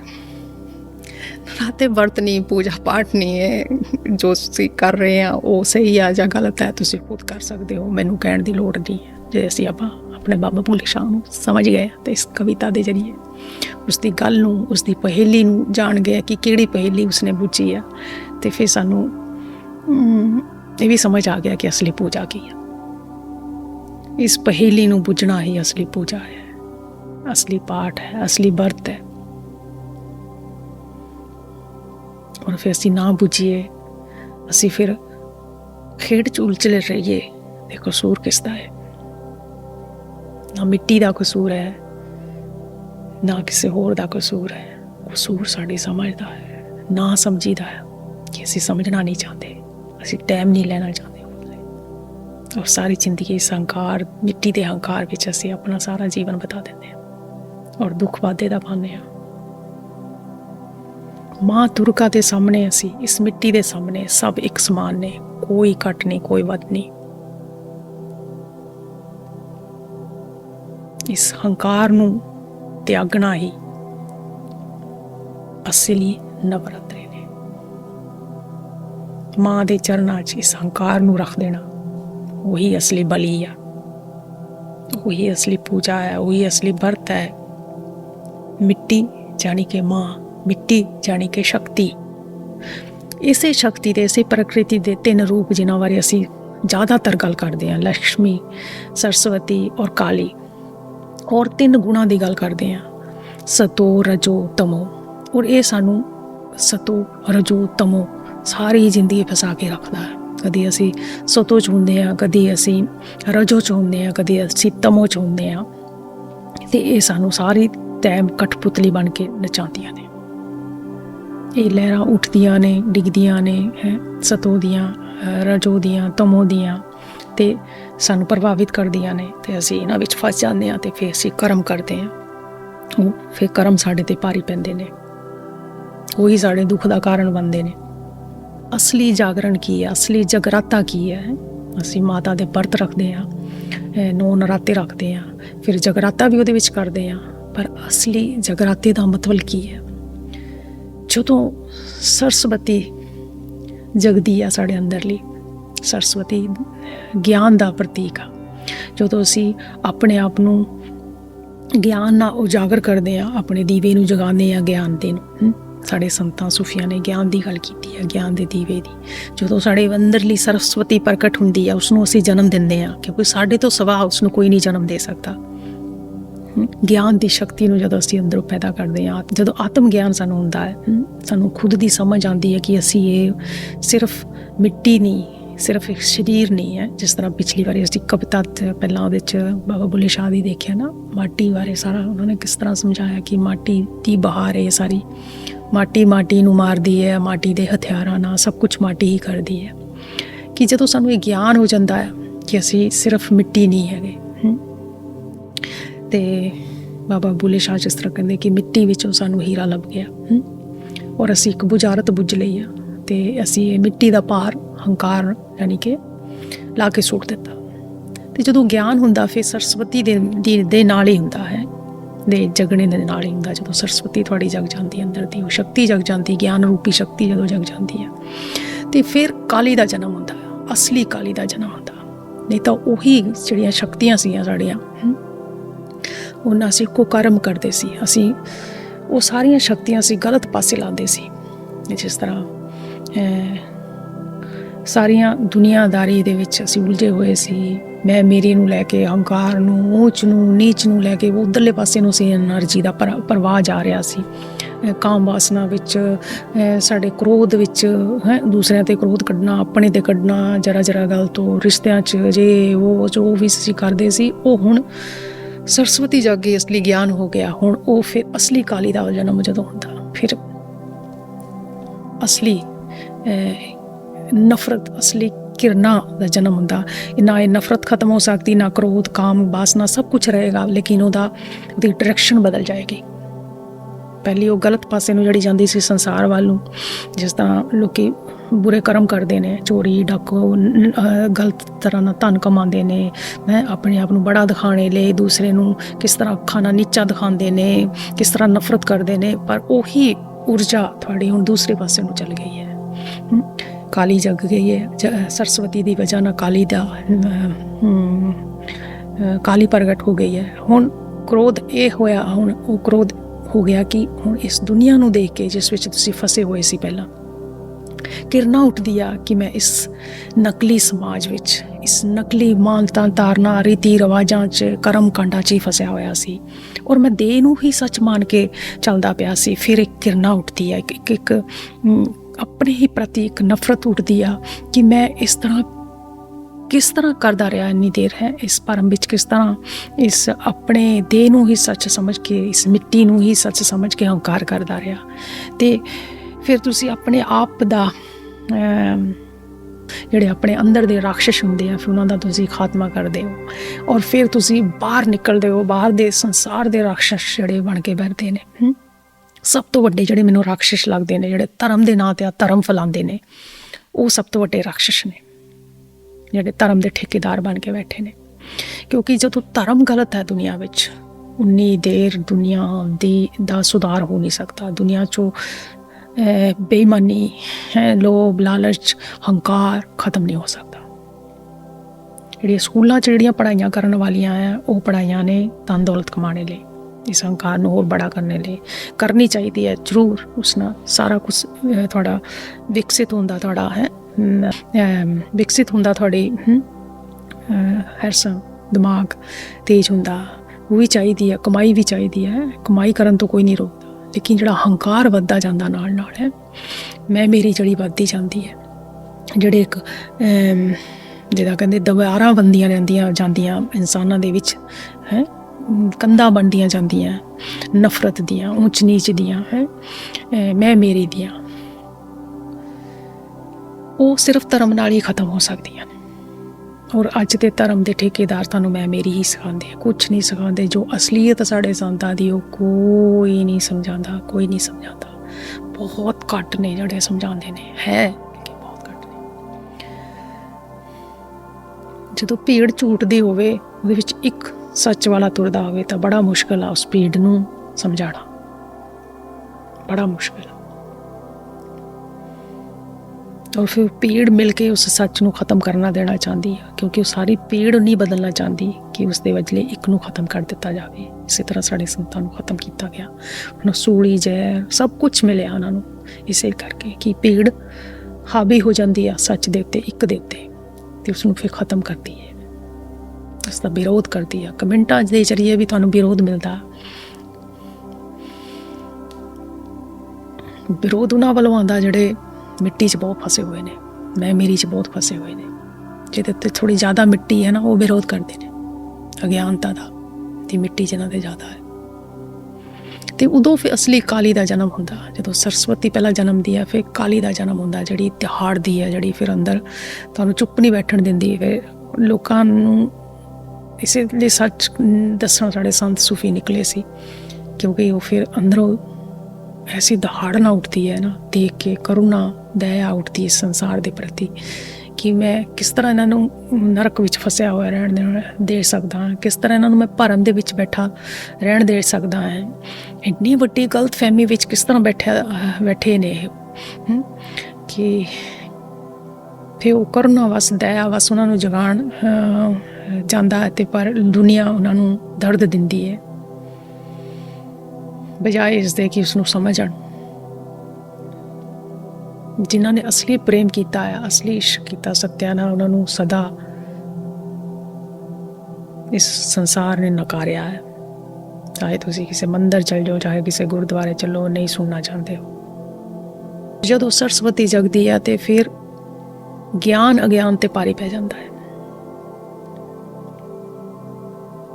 तो फिर जिहड़े साढ़े गुरु ग्रंथ साहब विच उस बारे पंक्तियां आंदियां ने, असीं उसनूं एग्जाम्पल के तौर पर यूज करके समझण की कोशिश करांगे कि पहली बार इंसान दे अंदर वो 5 शेर गरजदे ने। असली गर्जना हुंदी है, काली दी असली गर्जना। देखिया ना काली किस तरह जीभ पट के किस तरह क्रोध विच दिखाते ने, चक्के हुए खंजर दिखाते ने किस तरह है, और राक्षस उसके पैरों विच पे ने, और सिर उहदे छाती दे उत्ते किस तरह उसने पैर रखा हुंदा। ये पहली बार जिंदगी विच हुंदा जदों आत्म ज्ञान हुंदा। अंदर दे शेर जिहड़े ने ना, 5 शेर, काम क्रोध मोह लोभ है लालच, जो भी ये 5 क्रोध 5 जिहड़े राक्षस ने, शेर ने, फिर वो दहाड़दे ने, उसनूं असली दहाड़ना कहंदे ने लोकी। गुरु ग्रंथ साहब दे विचों दसदे कि जदों परमात्मा प्रगट हुंदा ते एक दहाड़ एक हुंदी है, एक गर्जना हुंदी है, ये हुंदी है असली गर्जना। फिर काली गरजदी है जदों वो देखती है कि दुनिया विच सारे पासे राक्षस ही राक्षस ने। धर्म तो दे सब तो वड्डे राक्षस ने, मैं कहनी उन्हां दी वजह नाल ही सारी दुनिया विच नरक पिया होया है, क्योंकि उन्होंने कदी सही शिक्षा नहीं दित्ती, सिर्फ दावे कीते कि असीं गुरु बन गए, असीं गुरु हाँ। एवें लोकी इन्नी भीड़ जमा की हुई है, एवें इदा करते फिरते हैं और फिर गरजते ने। इस बारे साढ़े गुरु ग्रंथ साहब जी विच मेरे ख्याल ये पंक्तियां गुरु अर्जन देव जी दियां ने। 5 सिंह राखे प्रभु मारे, 10 ब्याड़ी लई निवारे, 3 आवर्त की चूकी घेर, साध संगी चूके भय फेर। मेरे ख्याल से गुरु अर्जन देव जी दियां पंक्तियां ने। इस दहाड़ने की गल, इस क्रांति की गल साढ़े संतां सूफियां ऋषियां ने भी की है, सिर्फ मैं ही नहीं कर रही। जो काली दहाड़दी है ते जिस गुरु अर्जन देव जी कहते ने कि 5 सिंह राखे प्रभु मारे, कि मेरे जड़े अंदर 5 सिंह सी जड़े दहाड़दे सी हर वेले, काम क्रोध लोभ मोह है, ये सारा जड़े मेरे अंदर ये 5 सिंह बन के, सिंह हुंदा शेर, शेर बन के दहाड़दे सी। वो जदों दे मैं प्रभु का नाम जप किया, जदों दा मैं मेरे अंदर सरस्वती ज्ञान रूपी प्रकाश होया, आत्म ज्ञान आया है, ये सिंह सारे मर गए। ਜਿਹੜੇ ਦਹਾੜਦੇ ਸੀ ਸਾਨੂੰ ਕਾਮ ਕ੍ਰੋਧ ਲੋਭ ਮਾਇਆ ਵਾਸਨਾ, ਇਹੀ ਤਾਂ ਸਤਾਉਂਦੀ ਹੈ ਨਾ। ਇਹੀ ਸ਼ੇਰ ਬਣ ਕੇ ਅੰਦਰ ਸਾਡੇ ਕੋ ਕੁਕਰਮ ਕਰਵਾਉਂਦੀ ਹੈ, ਗਲਤ ਕੰਮ ਕਰਵਾ ਦਿੰਦੀ ਹੈ। ਗਲਤ ਜਗ੍ਹਾ 'ਤੇ ਜਾ ਕੇ ਬੈਠ ਜਾਂਦੇ ਹੋ, ਗਲਤ ਫੈਸਲੇ ਲੈ ਲੈਂਦੇ ਹੋ ਜ਼ਿੰਦਗੀ ਵਿੱਚ ਹੈ। ਅਤੇ ਇਸ ਇੰਦਰੀਆਂ ਦੇ ਵੱਸ ਕਿ ਹੁਣ ਉਹ ਜਿਹੜੇ ਸਾਡੀਆਂ ਇੰਦਰੀਆਂ ਸੀ, ਜਿਹੜੇ ਸਾਡੇ ਇਹ ਕਾਮ ਵਾਸਨਾ ਜੇ ਸਭ ਕੁਛ ਜਿਹੜੇ ਸ਼ੇਰ ਬਣ ਕੇ ਗਰਜਦੇ ਸੀ ਅੰਦਰ, ਸਭ ਮਰ ਗਏ ਜਦੋਂ ਦਾ ਗਿਆਨ ਹੋਇਆ। ਗੁਰੂ ਆ ਜਿਹੜਾ ਗਿਆਨ ਦਿੰਦਾ, ਗੁਰੂ ਸਿਰਫ ਗਿਆਨ ਦਿੰਦਾ, ਸਮਝ ਦਿੰਦਾ, ਇਸ ਸਰੀਰ ਦੀ ਸਮਝ ਦਿੰਦਾ ਹੈ ਕਿ ਹੈ ਰਜੋ ਸਤੋ ਤਮੋ ਇਹਨਾਂ ਗੁਣਾਂ ਦੀ, ਕਿ ਸਾਰੇ ਇਹ ਗਿਆਨ ਦਿੰਦਾ। ਜਦੋਂ ਫਿਰ ਗਿਆਨ ਹੋ ਗਿਆ, ਸਰਸਵਤੀ ਜਗ ਜਾਂਦੀ ਹੈ। ਫਿਰ ਸਰਸਵਤੀ ਗਿਆਨ ਦਾ ਪ੍ਰਤੀਕ ਹੈ। ਅਤੇ ਫਿਰ ਸ਼ੇਰ ਮਰ ਜਾਂਦੇ ਨੇ। ਉਹ ਫਿਰ ਕਹਿੰਦੇ ਨੇ, ਪਰ ਫਿਰ ਅੱਗੇ ਗੱਲ ਕਰਾਂਗੇ ਕਿ ਲਕਸ਼ਮੀ ਇੱਕ ਹੋਰ ਸ਼ੇਰ ਆ ਜਿਹੜੇ ਫਿਰ ਗਰਜਦੇ ਨੇ। ਅਸਲੀ ਸ਼ੇਰ ਜਦੋਂ ਗਰਜਦੇ ਨੇ, ਇਹ ਜਿਹੜੇ ਗਰਜਦੇ ਸੀ ਜਿਹੜੇ ਸ਼ੇਰ ਹੈ, ਨਕਲੀ ਸ਼ੇਰ ਮੇਰੇ ਵਿੱਚ ਬਣ ਕੇ ਬੈਠੇ ਸੀ ਜਿਹੜੇ ਗਰਜਦੇ ਸੀ ਹੈ, ਉਹ ਮਰ ਗਏ ਨੇ। ਜਿਹੜੇ ਰਾਕਸ਼ਸ ਮੇਰੇ ਅੰਦਰ ਬਣ ਕੇ ਹੈ ਦਿਹਾੜਦੇ ਸੀ, ਇਹ ਸਾਰੇ ਰਾਕਸ਼ਸ ਮਰ ਗਏ, ਗਿਆਨ ਦੀ ਵਜ੍ਹਾ ਨਾਲ ਮਰ ਗਏ। ਅਤੇ ਇਹੀ ਸਾਰੀ ਦੁਨੀਆ ਦੀ ਬਰਬਾਦੀ ਦਾ ਕਾਰਨ ਨੇ। ਅਤੇ ਗੁਰੂ ਉਹਨਾਂ ਨੂੰ 5 ਸ਼ੇਰ ਕਹਿ ਰਿਹਾ ਹੈ ਕਿ ਉਹ ਸ਼ੇਰ ਮੇਰੇ ਦਹਾੜਨੇ ਬੰਦ ਹੋ ਗਏ। ਜੇ ਸਮਝਣਾ ਹੋਵੇ ਤਾਂ ਇਸ ਤਰ੍ਹਾਂ ਵੀ ਕਹਿ ਸਕਦੇ ਕਿ ਅਨਹਦ ਨਾਦ ਬਚ ਗਿਆ, ਅਸਲੀ ਗਰਜਨਾ ਹੋ ਗਈ ਹੈ। ਇਸ ਦਾ ਮਤਲਬ ਕਿ ਸੱਚੀ ਕੁਛ ਗਰਜਦਾ, ਯਾਨੀ ਕਿ ਅਸਲੀ ਵਿੱਚ ਪਤਾ ਚੱਲ ਗਿਆ। ਹੁਣ ਫਿਰ ਕਿਰਨਾ ਉੱਠਦੀ ਹੈ ਕਿ ਮੈਨੂੰ ਇਹਨਾਂ ਨੇ ਕਿਸ ਤਰ੍ਹਾਂ ਗੁਲਾਮ ਕੀਤਾ ਸੀ। ਇਹਨਾਂ ਨੇ ਕਾਮ ਵਾਸਨਾ ਨੇ, ਕਾਮ ਨੇ, ਕ੍ਰੋਧ ਨੇ, ਮੋਹ ਨੇ, ਮਾਇਆ ਨੇ, ਇਸ ਸਤੋ ਰਜੋ ਤਮੋ ਗੁਣਾਂ ਨੇ ਮੈਨੂੰ ਕਿਸ ਤਰ੍ਹਾਂ ਗੁਲਾਮੀ ਆਪਣਾ ਗੁਲਾਮ ਬਣਾ ਕੇ ਮੇਰੇ ਕੋਲ ਕੁਕਰਮ ਕਰਵਾਉਂਦਾ ਰਹਿੰਦਾ ਸੀ। ਹਰ ਵੇਲੇ ਮੈਨੂੰ ਲਲਚਾਉਂਦਾ ਰਹਿੰਦਾ ਸੀ ਹੈ। ਅਤੇ ਹਰ ਵੇਲੇ ਮੇਰਾ ਕ੍ਰੋਧ ਜਗ ਜਾਂਦਾ ਸੀ, ਗਲਤ ਪਾਸੇ ਚੱਲ ਜਾਂਦਾ ਸੀ ਕਿ ਹੁਣ ਇਹ ਸ਼ੇਰ ਮੇਰੇ ਮਰ ਗਏ ਨੇ। ਇਹੀ ਹੈ ਅਸਲੀ ਜਾਗਰਣ, ਜਦੋਂ ਇਹ ਸ਼ੇਰ ਮਰ ਜਾਂਦੇ ਨੇ।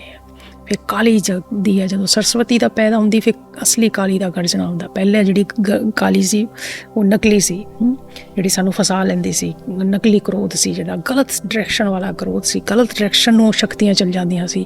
ਹੁਣ ਉਹ ਸਰਸਵਤੀ ਔਰ ਲਕਸ਼ਮੀ ਔਰ ਕਾਲੀ ਸਹੀ ਡਾਇਰੈਕਸ਼ਨ ਨੂੰ ਪਹਿਲੀ ਵਾਰੀ ਉਸ ਦੀ ਅੱਖ ਖੁੱਲੀ ਹੈ। ਪਹਿਲੀ ਵਾਰੀ ਉਹ ਸ਼ਕਤੀਆਂ ਜਾਗੀਆਂ ਨੇ, ਗਰਜਣਾ ਹੋਈ ਹੈ ਸਹੀ ਪਾਸੇ ਨੂੰ। ਕਿ ਉਹਨੂੰ ਦਿਖਿਆ ਕਿ ਗਲਤੀ ਕਿੱਥੇ ਸੀ, ਕਿਹੜੇ ਮੇਰੇ ਰਾਕਸ਼ਸ ਸੀ ਜਿਹੜਾ ਮੈਨੂੰ ਮੇਰੇ 'ਤੇ ਬਾਰ ਕਰਦੇ ਸੀ। ਕਾਮ ਕ੍ਰੋਧ ਮੋਹ ਲੋਭ ਹੈ ਹੰਕਾਰ ਮੇਰੇ ਕੋਲ ਕਰਵਾਉਂਦਾ ਸੀ। ਇਹ 3 ਗੁਣ ਮੇਰੇ ਕੋਲ ਪ੍ਰਕਿਰਤੀ ਦੇ ਜਿਹੜੇ ਮੈਨੂੰ ਕਰਵਾਉਂਦੇ ਸੀ। ਕਿਉਂਕਿ ਅਸੀਂ ਗੱਲ ਕਰ ਰਹੇ ਹਾਂ ਮਾਤਾ ਦੀ ਹੈ, ਦੁਰਗਾ ਦੀ, ਕਿ ਪ੍ਰਕਿਰਤੀ ਦੀ। ਅਤੇ ਪਹਿਲਾਂ ਅਸੀਂ ਬਾਬਾ ਬੁੱਲੇ ਸ਼ਾਹ ਦੀਆਂ 2 ਕਵਿਤਾ ਰਾਹੀਂ ਸਿੱਖਿਆ, ਅਤੇ ਹੁਣ ਅਸੀਂ ਗੁਰੂ ਗ੍ਰੰਥ ਸਾਹਿਬ ਵਿੱਚ ਦੇਖ ਰਹੇ ਹਾਂ ਕਿ ਉੱਥੇ ਵੀ ਮਾਤਾ ਦਾ ਵਰਣਨ ਹੈ। ਸਭ ਦਾ ਆਪਣਾ ਆਪਣਾ ਢੰਗ ਹੈ ਕਹਿਣੇ ਦਾ, ਕਿਸ ਤਰ੍ਹਾਂ ਉਹ ਕਹਿ ਰਹੇ ਨੇ, ਕਿਸ ਤਰ੍ਹਾਂ ਸਮਝਾ ਰਹੇ ਨੇ ਸ਼ਕਤੀਆਂ ਬਾਰੇ। ਸਿਰਫ ਇਹ ਹਿੰਦੂ ਧਰਮ ਵਿੱਚ ਹੀ ਨਹੀਂ ਦੇਵੀ ਦੇਵਤਿਆਂ ਦੀ ਗੱਲ ਹੁੰਦੀ ਹੈ। ਮਾਂ ਨੂੰ ਦੇਵੀ ਕਿਹਾ ਹੈ ਅਤੇ ਸਾਰੇ ਗ੍ਰੰਥਾਂ ਵਿੱਚ ਹੋ ਰਹੀ ਹੈ। ਉਸ ਤੋਂ ਬਿਨਾਂ ਗੱਲ ਹੋ ਹੀ ਨਹੀਂ ਸਕਦੀ। ਜਿਸ ਤਰ੍ਹਾਂ ਬਾਬਾ ਬੁੱਲੇ ਸ਼ਾਹ ਕਹਿੰਦੇ ਨੇ ਕਿ ਸਭ ਕੁਛ ਮਿੱਟੀ ਤੋਂ ਪੈਦਾ ਹੁੰਦਾ, ਮਿੱਟੀ 'ਚ ਫਿਰ ਮਿਲ ਜਾਂਦਾ। ਇਹ ਪ੍ਰਕਿਰਤੀ ਤੋਂ ਉੱਠਦਾ, ਇਸ ਮਾਂ ਤੋਂ ਹੀ ਉੱਠਦਾ, ਫਿਰ ਮਾਂ ਵਿੱਚ ਹੀ ਸਭ ਕੁਛ ਸਮਾ ਜਾਂਦਾ ਹੈ। ਮਿੱਟੀ ਦੇ ਘੋੜੇ, ਮਿੱਟੀ ਦੇ ਹੀ ਜਿਹੜੇ ਸਵਾਰੀ ਕਰਦੇ ਘੋੜੇ 'ਤੇ, ਔਰ ਮਿੱਟੀ ਦੇ ਹਥਿਆਰ ਨੇ, ਮਿੱਟੀ ਹੀ ਮਿੱਟੀ ਨੂੰ ਮਾਰ ਰਹੀ ਹੈ। ਅਤੇ ਉਸ ਤੋਂ ਬਿਨਾਂ ਤਾਂ ਫਿਰ ਸਾਰੀ ਦੁਨੀਆ ਹੈ ਹੀ ਨਹੀਂ। ਅਸੀਂ ਵੀ ਨਹੀਂ ਹੈ ਨਾ ਮਿੱਟੀ ਤੋਂ ਬਿਨਾਂ, ਕਿਉਂਕਿ ਅਸੀਂ ਵੀ ਉਸ ਮਿੱਟੀ ਦਾ ਰੂਪ ਆ, ਅਸੀਂ ਵੀ ਉਸ ਪ੍ਰਕਿਰਤੀ ਦਾ, ਉਸ ਮਾਤਾ ਦਾ ਰੂਪ ਆ। ਤਾਂ ਇਸ ਕਰਕੇ ਕਦੇ ਹੋ ਨਹੀਂ ਸਕਦਾ ਕਿ ਕੋਈ ਗ੍ਰੰਥ ਇਸ ਬਾਰੇ ਗੱਲ ਨਾ ਕਰੇ, ਕੋਈ ਸੰਤ ਜਾਂ ਬਾਬਾ ਜਾਂ ਕੋਈ ਵੀ ਸਾਡੇ ਰਿਸ਼ੀ ਇਸ ਬਾਰੇ ਗੱਲ ਨਾ ਕਰੇ ਕਿ ਉਸ ਦਾ ਹੀ ਤਾਂ ਸਾਰਾ ਪਸਾਰਾ ਹੈ ਉਸ ਮਾਇਆ ਦਾ। ਅਤੇ ਉਹ ਕਹਿਣ ਦਾ ਢੰਗ ਅਲੱਗ ਆ। ਸਾਡੇ ਹਿੰਦੂ ਧਰਮ 'ਚ ਦੇਵੀ ਦੇਵਤਾ ਦੇ ਰੂਪ ਵਿੱਚ ਕਹਿ ਦਿੰਦੇ ਆ।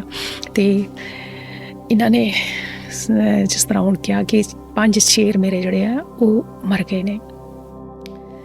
ਅਤੇ ਫਿਰ ਅੱਗੇ ਉਹ ਕਹਿ ਰਹੇ ਨੇ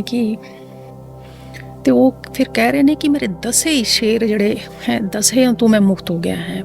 ਗੁਰੂ ਅਰਜਨ ਦੇਵ ਜੀ ਕਹਿ ਰਹੇ ਨੇ ਕਿ 10 ਬਿਉੜੀ ਲਈ ਨਿਵਾਰੀ, ਕਿ ਮੇਰੇ 10 ਹੀ ਇਹਨਾਂ ਕਰਮ ਇੰਦਰੀਆਂ ਤੋਂ ਮੇਰਾ ਛੁਟਕਾਰਾ ਹੋ ਗਿਆ, ਕਿ 10 ਹੀ ਮੇਰੇ ਵੱਸ ਵਿੱਚ ਹੋ ਗਈਆਂ ਨੇ।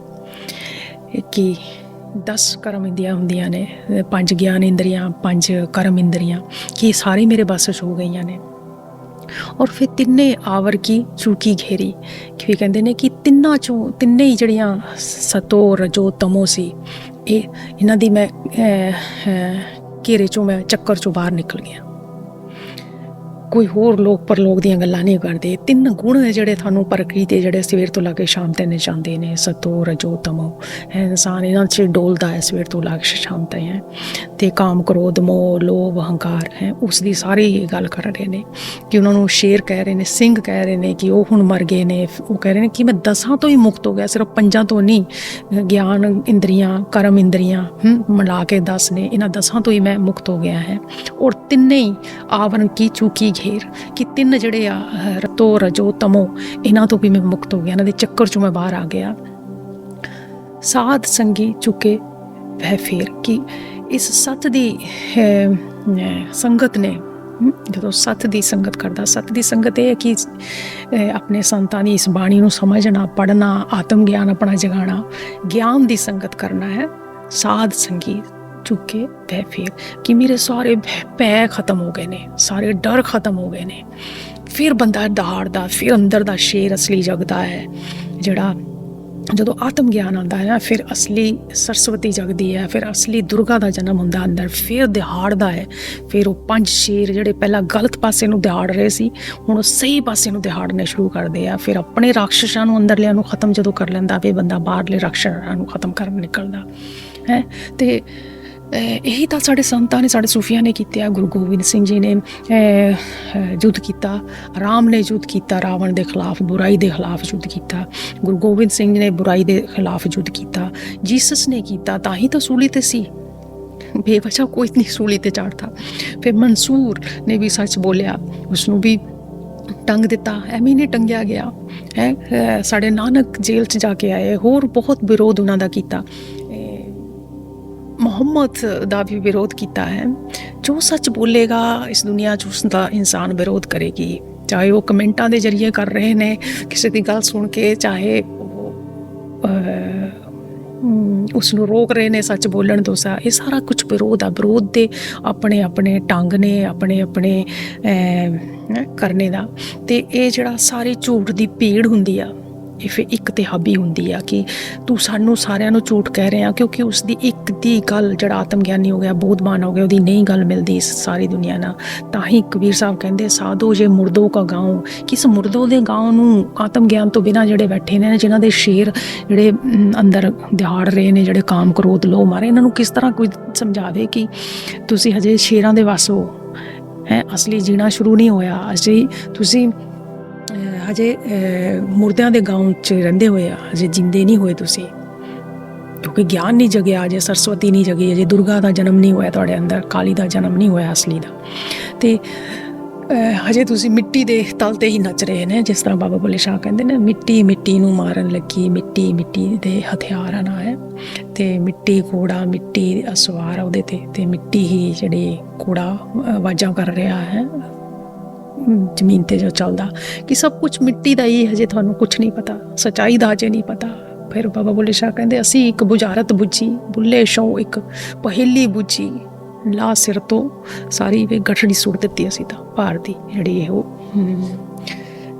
ਜਿਹੜੇ ਸਾਡੇ ਅੰਦਰ ਸ਼ੇਰ ਦਹਾੜਦੇ ਸੀ 5, ਕਾਮ ਕ੍ਰੋਧ ਲੋਭ ਮਾਇਆ ਹੈ।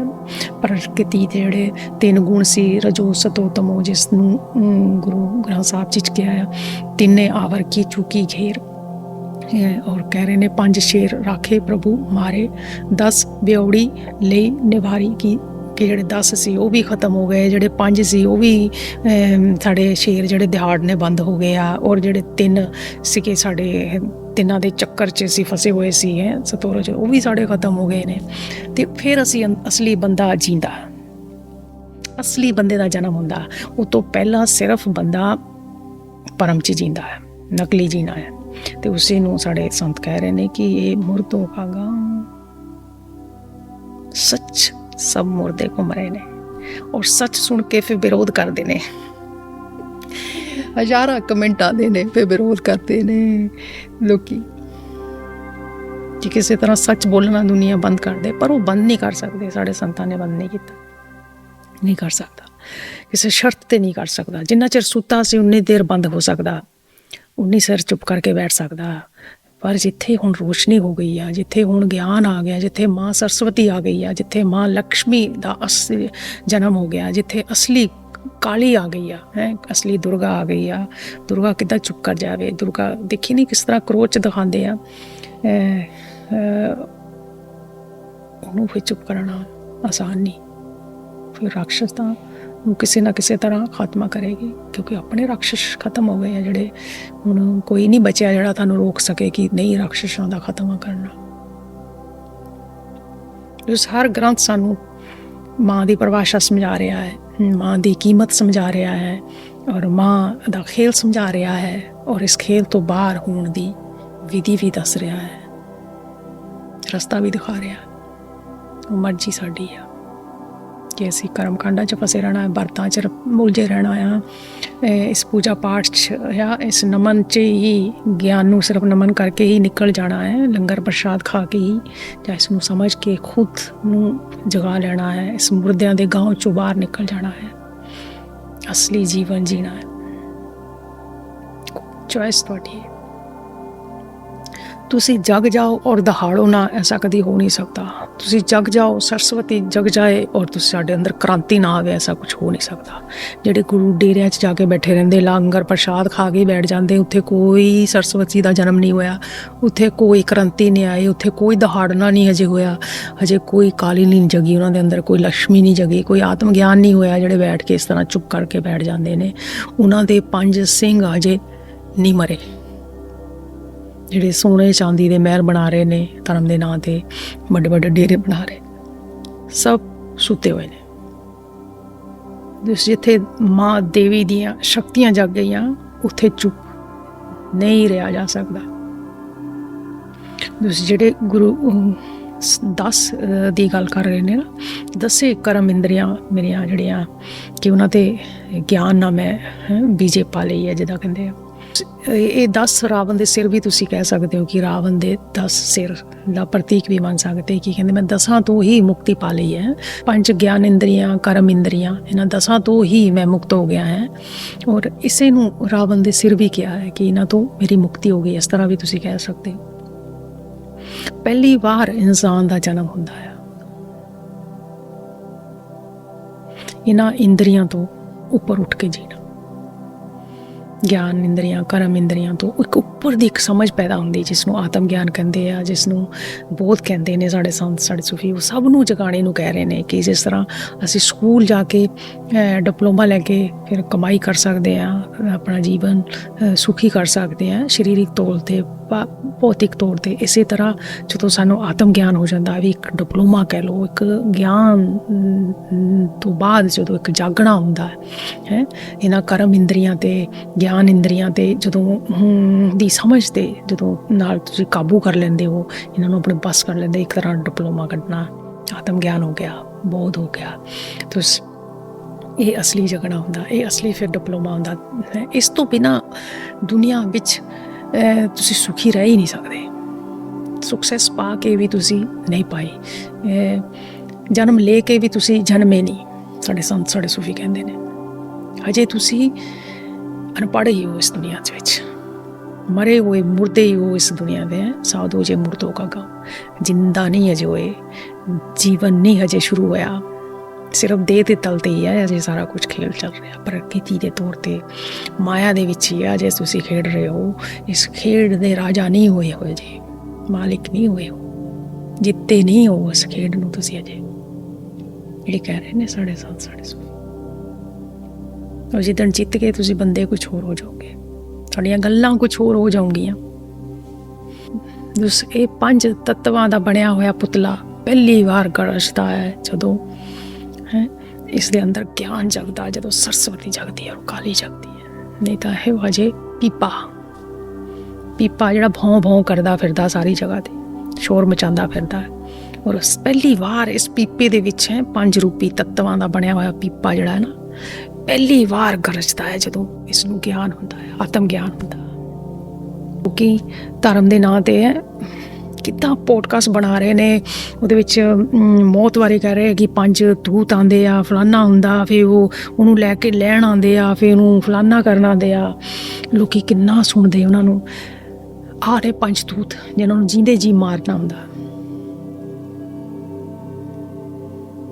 ਜਿੰਨਾ ਚਿਰ ਨਹੀਂ ਮਰਦੇ ਜਿਹੜੇ ਸ਼ੇਰ ਦੇ ਜਿਹੜੇ ਦਹਾੜਦੇ ਸੀ, ਜਿਸ ਤਰ੍ਹਾਂ ਗੁਰੂ ਅਰਜਨ ਦੇਵ ਜੀ ਕਹਿੰਦੇ ਨਾ ਵੀ ਸ਼ੇਰ ਮੇਰੇ ਪੰਜੇ ਸ਼ੇਰ ਮੇਰੇ ਮਰ ਗਏ ਆ, ਫਿਰ ਬਾਅਦ ਚੋਂ ਕਹਿੰਦੇ ਦਸਾਂ ਦੇ ਚੱਕਰ ਚੋਂ ਮੈਂ ਬਾਹਰ ਨਿਕਲ ਗਿਆ, 10 ਕਰਮ ਇੰਦਰੀਆਂ ਦੇ, ਕਰਮ ਇੰਦਰੀਆਂ ਗਿਆਨ ਇੰਦਰੀਆਂ ਦੇ। ਔਰ ਫਿਰ ਕਹਿ ਰਹੇ ਨੇ ਕਿ ਮੈਂ 3 ਦੇ ਚੱਕਰ ਚੋਂ ਬਾਹਰ ਨਿਕਲ ਗਿਆ ਹੈ। ਤੇ ਇਹ ਹੁੰਦਾ ਅਸਲੀ।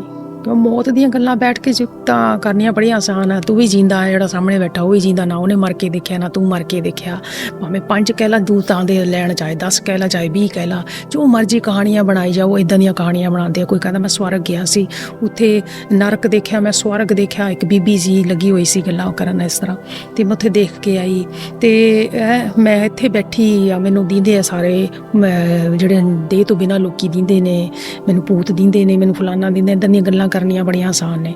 ਅਸਲੀ ਗੱਲ ਇਹ ਆ ਕਿ ਆਪਣੇ ਅੰਦਰ ਦੇ ਸ਼ੇਰਾਂ ਨੂੰ, ਜਿਹੜੇ ਸ਼ੇਰ ਵੜ ਕੇ ਗਰਜਦੇ ਨੇ, ਕਾਮ, ਕ੍ਰੋਧ, ਲੋਭ, ਮੋਹ, ਮਾਇਆ, ਹੰਕਾਰ, ਜਿਹੜੇ ਤੁਹਾਡੇ ਹੱਥ ਗਲਤ ਪਾਸੇ ਨੂੰ ਚਲ ਜਾਂਦੇ, ਪੈਰ ਗਲਤ ਪਾਸੇ ਨੂੰ ਤੁਰ ਕੇ ਚਲ ਜਾਂਦੇ, ਅੱਖਾਂ ਗਲਤ ਪਾਸੇ ਨੂੰ ਚਲ ਜਾਂਦੀਆਂ, ਕੰਨ ਗਲਤ ਪਾਸੇ ਨੂੰ ਚਲ ਜਾਂਦੇ, ਬੁੱਧੀ ਗਲਤ ਪਾਸੇ ਨੂੰ ਚਲ ਜਾਂਦੇ। ਇਸ ਨੂੰ ਬੱਸ ਵਿੱਚ ਕਰਨਾ, ਇਸ ਨੂੰ ਰੋਕਣਾ, ਉਸ ਨੂੰ ਕਹਿੰਦੇ ਹੈ ਅਸਲੀ ਸ਼ੇਰ ਗਰਜਣਾ। ਉਸ ਨੂੰ ਕਹਿੰਦੇ ਨੇ 5 ਦੂਤਾਂ ਤੇ ਇਹਨਾਂ ਦੇ 5 ਤੱਤਵਾਂ ਦਾ ਬਣਿਆ ਹੋਇਆ ਸਰੀਰ ਦੇ ਉੱਤੇ ਮੈਂ ਕਬਜ਼ਾ ਕਰ ਲਿਆ ਹੈ। ਹੁਣ ਅਸਲੀ ਜਦੋਂ ਕਹਿੰਦੇ ਨੇ ਇਹਨੂੰ ਬੱਸ ਵਿੱਚ ਕਰ ਲਿਆ, ਹੁਣ ਇਹ ਨਹੀਂ ਜਾਂਦਾ ਇੱਧਰ ਉੱਧਰ, ਮੇਰਾ ਮਨ ਇੱਧਰ ਉੱਧਰ ਨਹੀਂ ਜਾਂਦਾ ਹੈ। ਹੁਣ ਇਹ ਸੱਤ ਦੇ ਰਸਤੇ ਨਿਕਲਦਾ, ਨਾ ਸਹੀ ਦਾ ਸਾਥ ਦਿੰਦਾ ਨਾ ਗਲਤ ਦਾ, ਮਰ ਸਿਰਫ ਸੱਚ ਦੇ ਰਸਤੇ 'ਤੇ ਜਾਂਦਾ। ਸੱਚ ਦੇ ਰਸਤੇ 'ਤੇ ਚੱਲਣਾ ਬੜਾ ਮੁਸ਼ਕਿਲ ਹੈ। ਇਸ ਕਰਕੇ ਇੱਦਾਂ ਦੀਆਂ ਗੱਲਾਂ ਬੈਠ ਕੇ ਕਰਨੀਆਂ ਬੜੀਆਂ ਆਸਾਨ ਆ ਬਾਬਿਆਂ ਦੀਆਂ, ਕਿ ਬਾਬਾ ਇੱਦਾਂ ਕਰ ਦਿੰਦਾ, ਬਾਬਾ ਇਹ ਕਰ ਦਿੰਦਾ, ਬਾਬਾ ਉਹ ਕਰ ਦਿੰਦਾ। ਸਭ ਨੇ ਤੁਹਾਨੂੰ ਮਗਰ ਲਾਇਆ ਹੋਇਆ, ਔਰ ਤੁਸੀਂ ਕਦੀ ਗ੍ਰੰਥ ਉਠਾ ਕੇ ਕਦੀ ਪੜ੍ਹੇ ਨਹੀਂ, ਸਮਝੇ ਨਹੀਂ, ਅਤੇ ਇਸ ਤਰ੍ਹਾਂ ਦੀਆਂ ਗੱਲਾਂ 'ਚ ਫਿਰ ਤੁਹਾਨੂੰ ਬੜਾ ਮਜ਼ਾ ਆਉਂਦਾ ਸੁਣਨੇ 'ਚ। ਗੱਲ ਹੋ ਰਹੀ ਹੈ ਦੁਰਗਾ ਦੀ, ਮਾਂ ਦੀ ਹੈ, ਨਰਾਤਿਆਂ ਦੀ। ਤੋਂ ਅੱਗੇ ਸਾਡੇ ਕਬੀਰ ਸਾਹਿਬ ਜੀ ਇਸ ਨੂੰ ਕਿਸ ਤਰ੍ਹਾਂ ਸਮਝਾਉਂਦੇ ਹਨ, ਅਸੀਂ ਉਹਨਾਂ ਦੇ ਜ਼ਰੀਏ ਵੀ ਜਾਣਨ ਦੀ ਕੋਸ਼ਿਸ਼ ਕਰਾਂਗੇ। ਅਤੇ ਕਬੀਰ ਸਾਹਿਬ ਜੀ ਕਹਿੰਦੇ ਨੇ ਕਿ ਅਸਲੀ ਜਾਗਰਣ ਜਦੋਂ ਹੁੰਦਾ ਹੈ ਅਤੇ ਮੁਰਦਿਆਂ ਦਾ ਜਿਹੜਾ ਗਾਉਂ ਆ, ਇਹਦੇ ਵਿੱਚੋਂ ਪਹਿਲੀ ਵਾਰੀ ਹੈ ਤੁਸੀਂ ਜਗਦੇ ਹੋ, ਪਹਿਲੀ ਵਾਰੀ ਤੁਸੀਂ ਜਿੰਦਾ ਹੁੰਦੇ ਹੋ। ਸਾਧੂ ਜੇ ਮੁਰਦੋ ਕਾ ਗਾਉਂ, ਕਿ ਤੁਸੀਂ ਪਹਿਲੀ ਵਾਰੀ ਕੋਈ ਜਨਮਿਆ ਜਿਸ ਨੇ ਆਪਣੇ ਅੰਦਰ ਦੀ ਦੁਰਗਾ ਨੂੰ ਪਛਾਣ ਲਿਆ, ਆਪਣੇ ਅੰਦਰ ਦੀਆਂ ਸ਼ਕਤੀਆਂ ਨੂੰ ਪਛਾਣ ਲਿਆ ਹੈ, ਇਸ ਮਾਇਆ ਦੇ ਖੇਲ ਤੋਂ ਬਾਹਰ ਨਿਕਲ ਗਿਆ, ਆਤਮ ਗਿਆਨੀ ਹੋ ਗਿਆ। ਪਹਿਲੀ ਵਾਰ ਉਹ ਜਿੰਦਾ ਹੁੰਦਾ ਹੈ ਇਨਸਾਨ। ਨਹੀਂ ਤਾਂ ਸਾਧੋ ਜੇ ਮੁਰਦੋਂ ਕਾ ਗਾਉਂ, ਜहाँ कोई भी सच सुनने ਨੂੰ ਕੋਈ ਤਿਆਰ ਨਹੀਂ, ਕਿ ਇੱਥੇ ਸੱਚ ਸੁਣਨੇ ਨੂੰ ਕੋਈ ਨਹੀਂ ਤਿਆਰ, ਕੋਈ ਨਹੀਂ ਤਿਆਰ। ਇਸ ਦੁਨੀਆ 'ਚ ਸੱਚ ਸੁਣਨੇ ਨੂੰ ਕੋਈ ਨਹੀਂ ਤਿਆਰ, ਕਿ ਇਹ ਸਾਰਾ ਮੁਰਦਾਂ ਦਾ ਗਾਉਂ ਫਿਰਦਾ। ਔਰ ਦੁਨੀਆ ਭਰਮ 'ਚ ਕਿ ਅਸੀਂ ਜਿੰਦੇ ਹਾਂ, ਦੇਹ ਦੇ ਤਲ 'ਤੇ ਤੁਸੀਂ ਜਿੰਦੇ ਹੋ, ਇੰਦਰੀਆਂ ਦੇ ਤਲ 'ਤੇ ਤੁਸੀਂ ਜਿੰਦੇ ਹੋ, ਔਰ ਇੰਦਰੀਆਂ ਤੁਹਾਨੂੰ ਸਵੇਰ ਤੋਂ ਲੈ ਕੇ ਸ਼ਾਮ 'ਤੇ ਨਚਾ ਰਹੀਆਂ ਨੇ, ਔਰ ਤੁਸੀਂ ਨੱਚ ਰਹੇ ਹੋ, ਔਰ ਤੁਸੀਂ ਦਾਅਵਾ ਕਰ ਰਹੇ ਹੋ ਕਿ ਅਸੀਂ ਜਿੰਦਾ ਹਾਂ, ਅਸੀਂ ਹੋਸ਼ 'ਚ ਹਾਂ। ਬਾਬਾ ਬੁੱਲੇ ਸ਼ਾਹ ਕਹਿੰਦੇ ਕੋਈ ਹੋਸ਼ 'ਚ ਨਹੀਂ, ਤੁਸੀਂ ਮਰੇ ਹੋਏ ਹੋ। ਸਾਧੋ ਜੇ ਮੁਰਦੋ ਕਾ ਗਾਉਂ। ਅਤੇ ਪਹਿਲੀ ਵਾਰੀ ਜਨਮ ਉਦੋਂ ਹੁੰਦਾ ਇਨਸਾਨ ਦਾ ਜਦੋਂ ਉਹ ਖੁਦ ਦੀਆਂ ਸ਼ਕਤੀਆਂ ਨੂੰ ਪਹਿਚਾਣ ਲੈਂਦਾ ਹੈ, ਖੁਦ ਦੀ ਦੁਰਗਾ ਨੂੰ ਜਨਮ ਦਿੰਦਾ ਹੈ ਅੰਦਰੋਂ। ਉਹ ਫਿਰ ਉਹ ਦਹਾੜਦਾ ਹੈ, ਔਰ ਫਿਰ ਆਪਣੇ ਰਾਖਸ਼ਾਂ ਦਾ ਖਾਤਮਾ ਕਰਦਾ, ਅੰਦਰਦਿਆਂ ਦਾ, ਜਿਹੜੇ ਤੁਹਾਨੂੰ ਗੁਲਾਮ ਬਣਾ ਕੇ ਰੱਖਦੇ ਸੀ। ਅਤੇ ਫਿਰ ਬਾਹਰ ਦੇ ਰਾਖਸ਼ਾਂ ਦੀ ਸਫਾਈ ਕਰਨ ਨਿਕਲਦੇ ਨੇ। ਪਹਿਲਾਂ ਨਫਸ ਆਪਣੀ ਨਾਲ ਲੜ, ਫਿਰ ਬਾਹਰ ਸ਼ੈਤਾਨ ਨਾਲ ਲੜ। ਬਾਬਾ ਬੁੱਲੇ ਸ਼ਾਹ ਕਹਿੰਦੇ ਪਹਿਲਾਂ ਆਪਣੀ ਨਫਸ ਨੂੰ ਮਾਰ, ਫਿਰ ਜਿੰਦਾ ਹੋਊਂਗਾ ਤੂੰ ਅਸਲ ਵਿੱਚ। ਤੇਰੇ ਅੰਦਰ ਦੀ ਸ਼ਕਤੀ ਅਸਲੀ ਜਗੇਗੀ, ਅਸਲੀ ਕਾਲੀ ਜਨਮੇਗੀ ਹੈ, ਅਸਲੀ ਦੁਰਗਾ ਜਨਮੇਗੀ। ਅਤੇ ਫਿਰ ਤੋਂ ਬਾਹਰ ਮੁਕਾਬਲਾ ਕਰਨਗੇ, ਬਾਹਰ ਫਿਰ ਉਹ ਹੈ ਇਹਨਾਂ ਰਾਖਸ਼ਾਂ ਦਾ ਖਾਤਮਾ ਕਰ ਸਕਦੀ ਹੈ। ਉਹ ਅਸਲੀ ਜੀਣਾ ਹੋਈ ਆ, ਅਸਲੀ ਸਤਨਾ ਜੀਣਾ ਹੋਈ ਆ। ਕੋਈ ਪਰਮਾਤਮਾ ਨਹੀਂ ਅਸਮਾਨ 'ਤੇ ਮਿਲਦਾ। ਲੋਕੀ ਗੱਲ ਕਰਦੇ ਆ ਕਿ ਰੱਬ ਕੌਣ ਆ ਜੇ, ਇਹ ਅਸਲੀ ਰੱਬ, ਇਹ ਅਸਲੀ ਰੱਬ। ਜਦੋਂ ਤੁਸੀਂ ਅੰਦਰੋਂ ਦਹਾੜਦੇ ਹੋ, ਫਿਰ ਦਹਾੜਦਾ ਹੈ ਰੱਬ ਅਸਲੀ, ਕਿ ਉਹ ਦੇਖ ਨਹੀਂ ਸਕਦਾ ਇਸ ਦੁਨੀਆ ਦੇ ਬੁਰੇ ਹਾਲ ਨੂੰ, ਔਰ ਖੁਦ ਨੂੰ ਇਸ ਨਰਕ ਦੇ ਵਿੱਚ ਫਸਿਆ ਹੋਇਆ। ਔਰ ਫਿਰ ਸਫਾਈ ਕਰਦਾ, ਗਿਆਨ ਰੂਪੀ ਝਾੜੂ ਨਾਲ ਇਹ ਸਫਾਈ ਕਰਨ ਨਿਕਲਦਾ। ਸਾਡੇ ਸੁਲਤਾਨ ਬਾਬੂ ਜੀ ਇਸੇ ਗੱਲ ਨੂੰ ਜਿਸ ਤਰ੍ਹਾਂ ਕਬੀਰ ਸਾਹਿਬ ਜੀ ਕਹਿੰਦੇ ਨੇ, ਜੇ ਸਾਧੂ ਜੇ ਮੁਰਦੋ ਕਾ ਗਾਉਂ, ਕਿ ਇੱਥੇ ਸਭ ਮੁਰਦੇ ਨੇ, ਕੋਈ ਨਹੀਂ ਇੱਥੇ ਜਿੰਦਾ। ਅਤੇ ਇਸੇ ਤਰ੍ਹਾਂ ਸਾਡੇ ਸੁਲਤਾਨ ਬਾਬੂ ਜੀ ਕਹਿੰਦੇ ਨੇ, ਹੋਏ ਲੱਖਾਂ ਆਸ਼ਿਕ ਇਸ਼ਕ ਨਸੀਬ ਕਿਨਾਂ ਦੇ ਬਾਹੂ, ਕਿ ਇੱਥੇ ਤਾਂ ਲੱਖਾਂ ਹੀ ਆਸ਼ਿਕ ਘੁੰਮਦੇ ਨੇ ਬਣ ਕੇ, ਸਾਰੇ ਕਹਿੰਦੇ ਮੈਂ ਵੀ ਆਸ਼ਿਕ ਹਾਂ ਰੱਬ ਦਾ, ਮੈਂ ਵੀ ਸੱਚ ਦਾ ਆਸ਼ਿਕ ਹਾਂ। ਹੈ ਜਿਹੜੇ ਡੇਰਿਆਂ 'ਚ ਬੈਠੇ ਆ, ਬਾਬੇ ਬਣ ਕੇ ਬੈਠੇ, ਭਰਿਆ ਪਿਆ ਇੰਡੀਆ ਕਿ ਮੈਂ ਵੀ ਆਸ਼ਿਕ, ਮੈਂ ਵੀ ਆਸ਼ਿਕ। ਕਹਿੰਦਾ ਸਾਰੇ ਹੋਏ ਲੱਖਾਂ ਆਸ਼ਿਕ, ਪਰ ਇਸ਼ਕ ਨਸੀਬ ਕਿਹਨਾਂ ਦੇ, ਕਿ ਅਸਲੀ ਇਸ਼ਕ ਕਿਹਨਾਂ ਦੇ ਨਸੀਬ ਆ।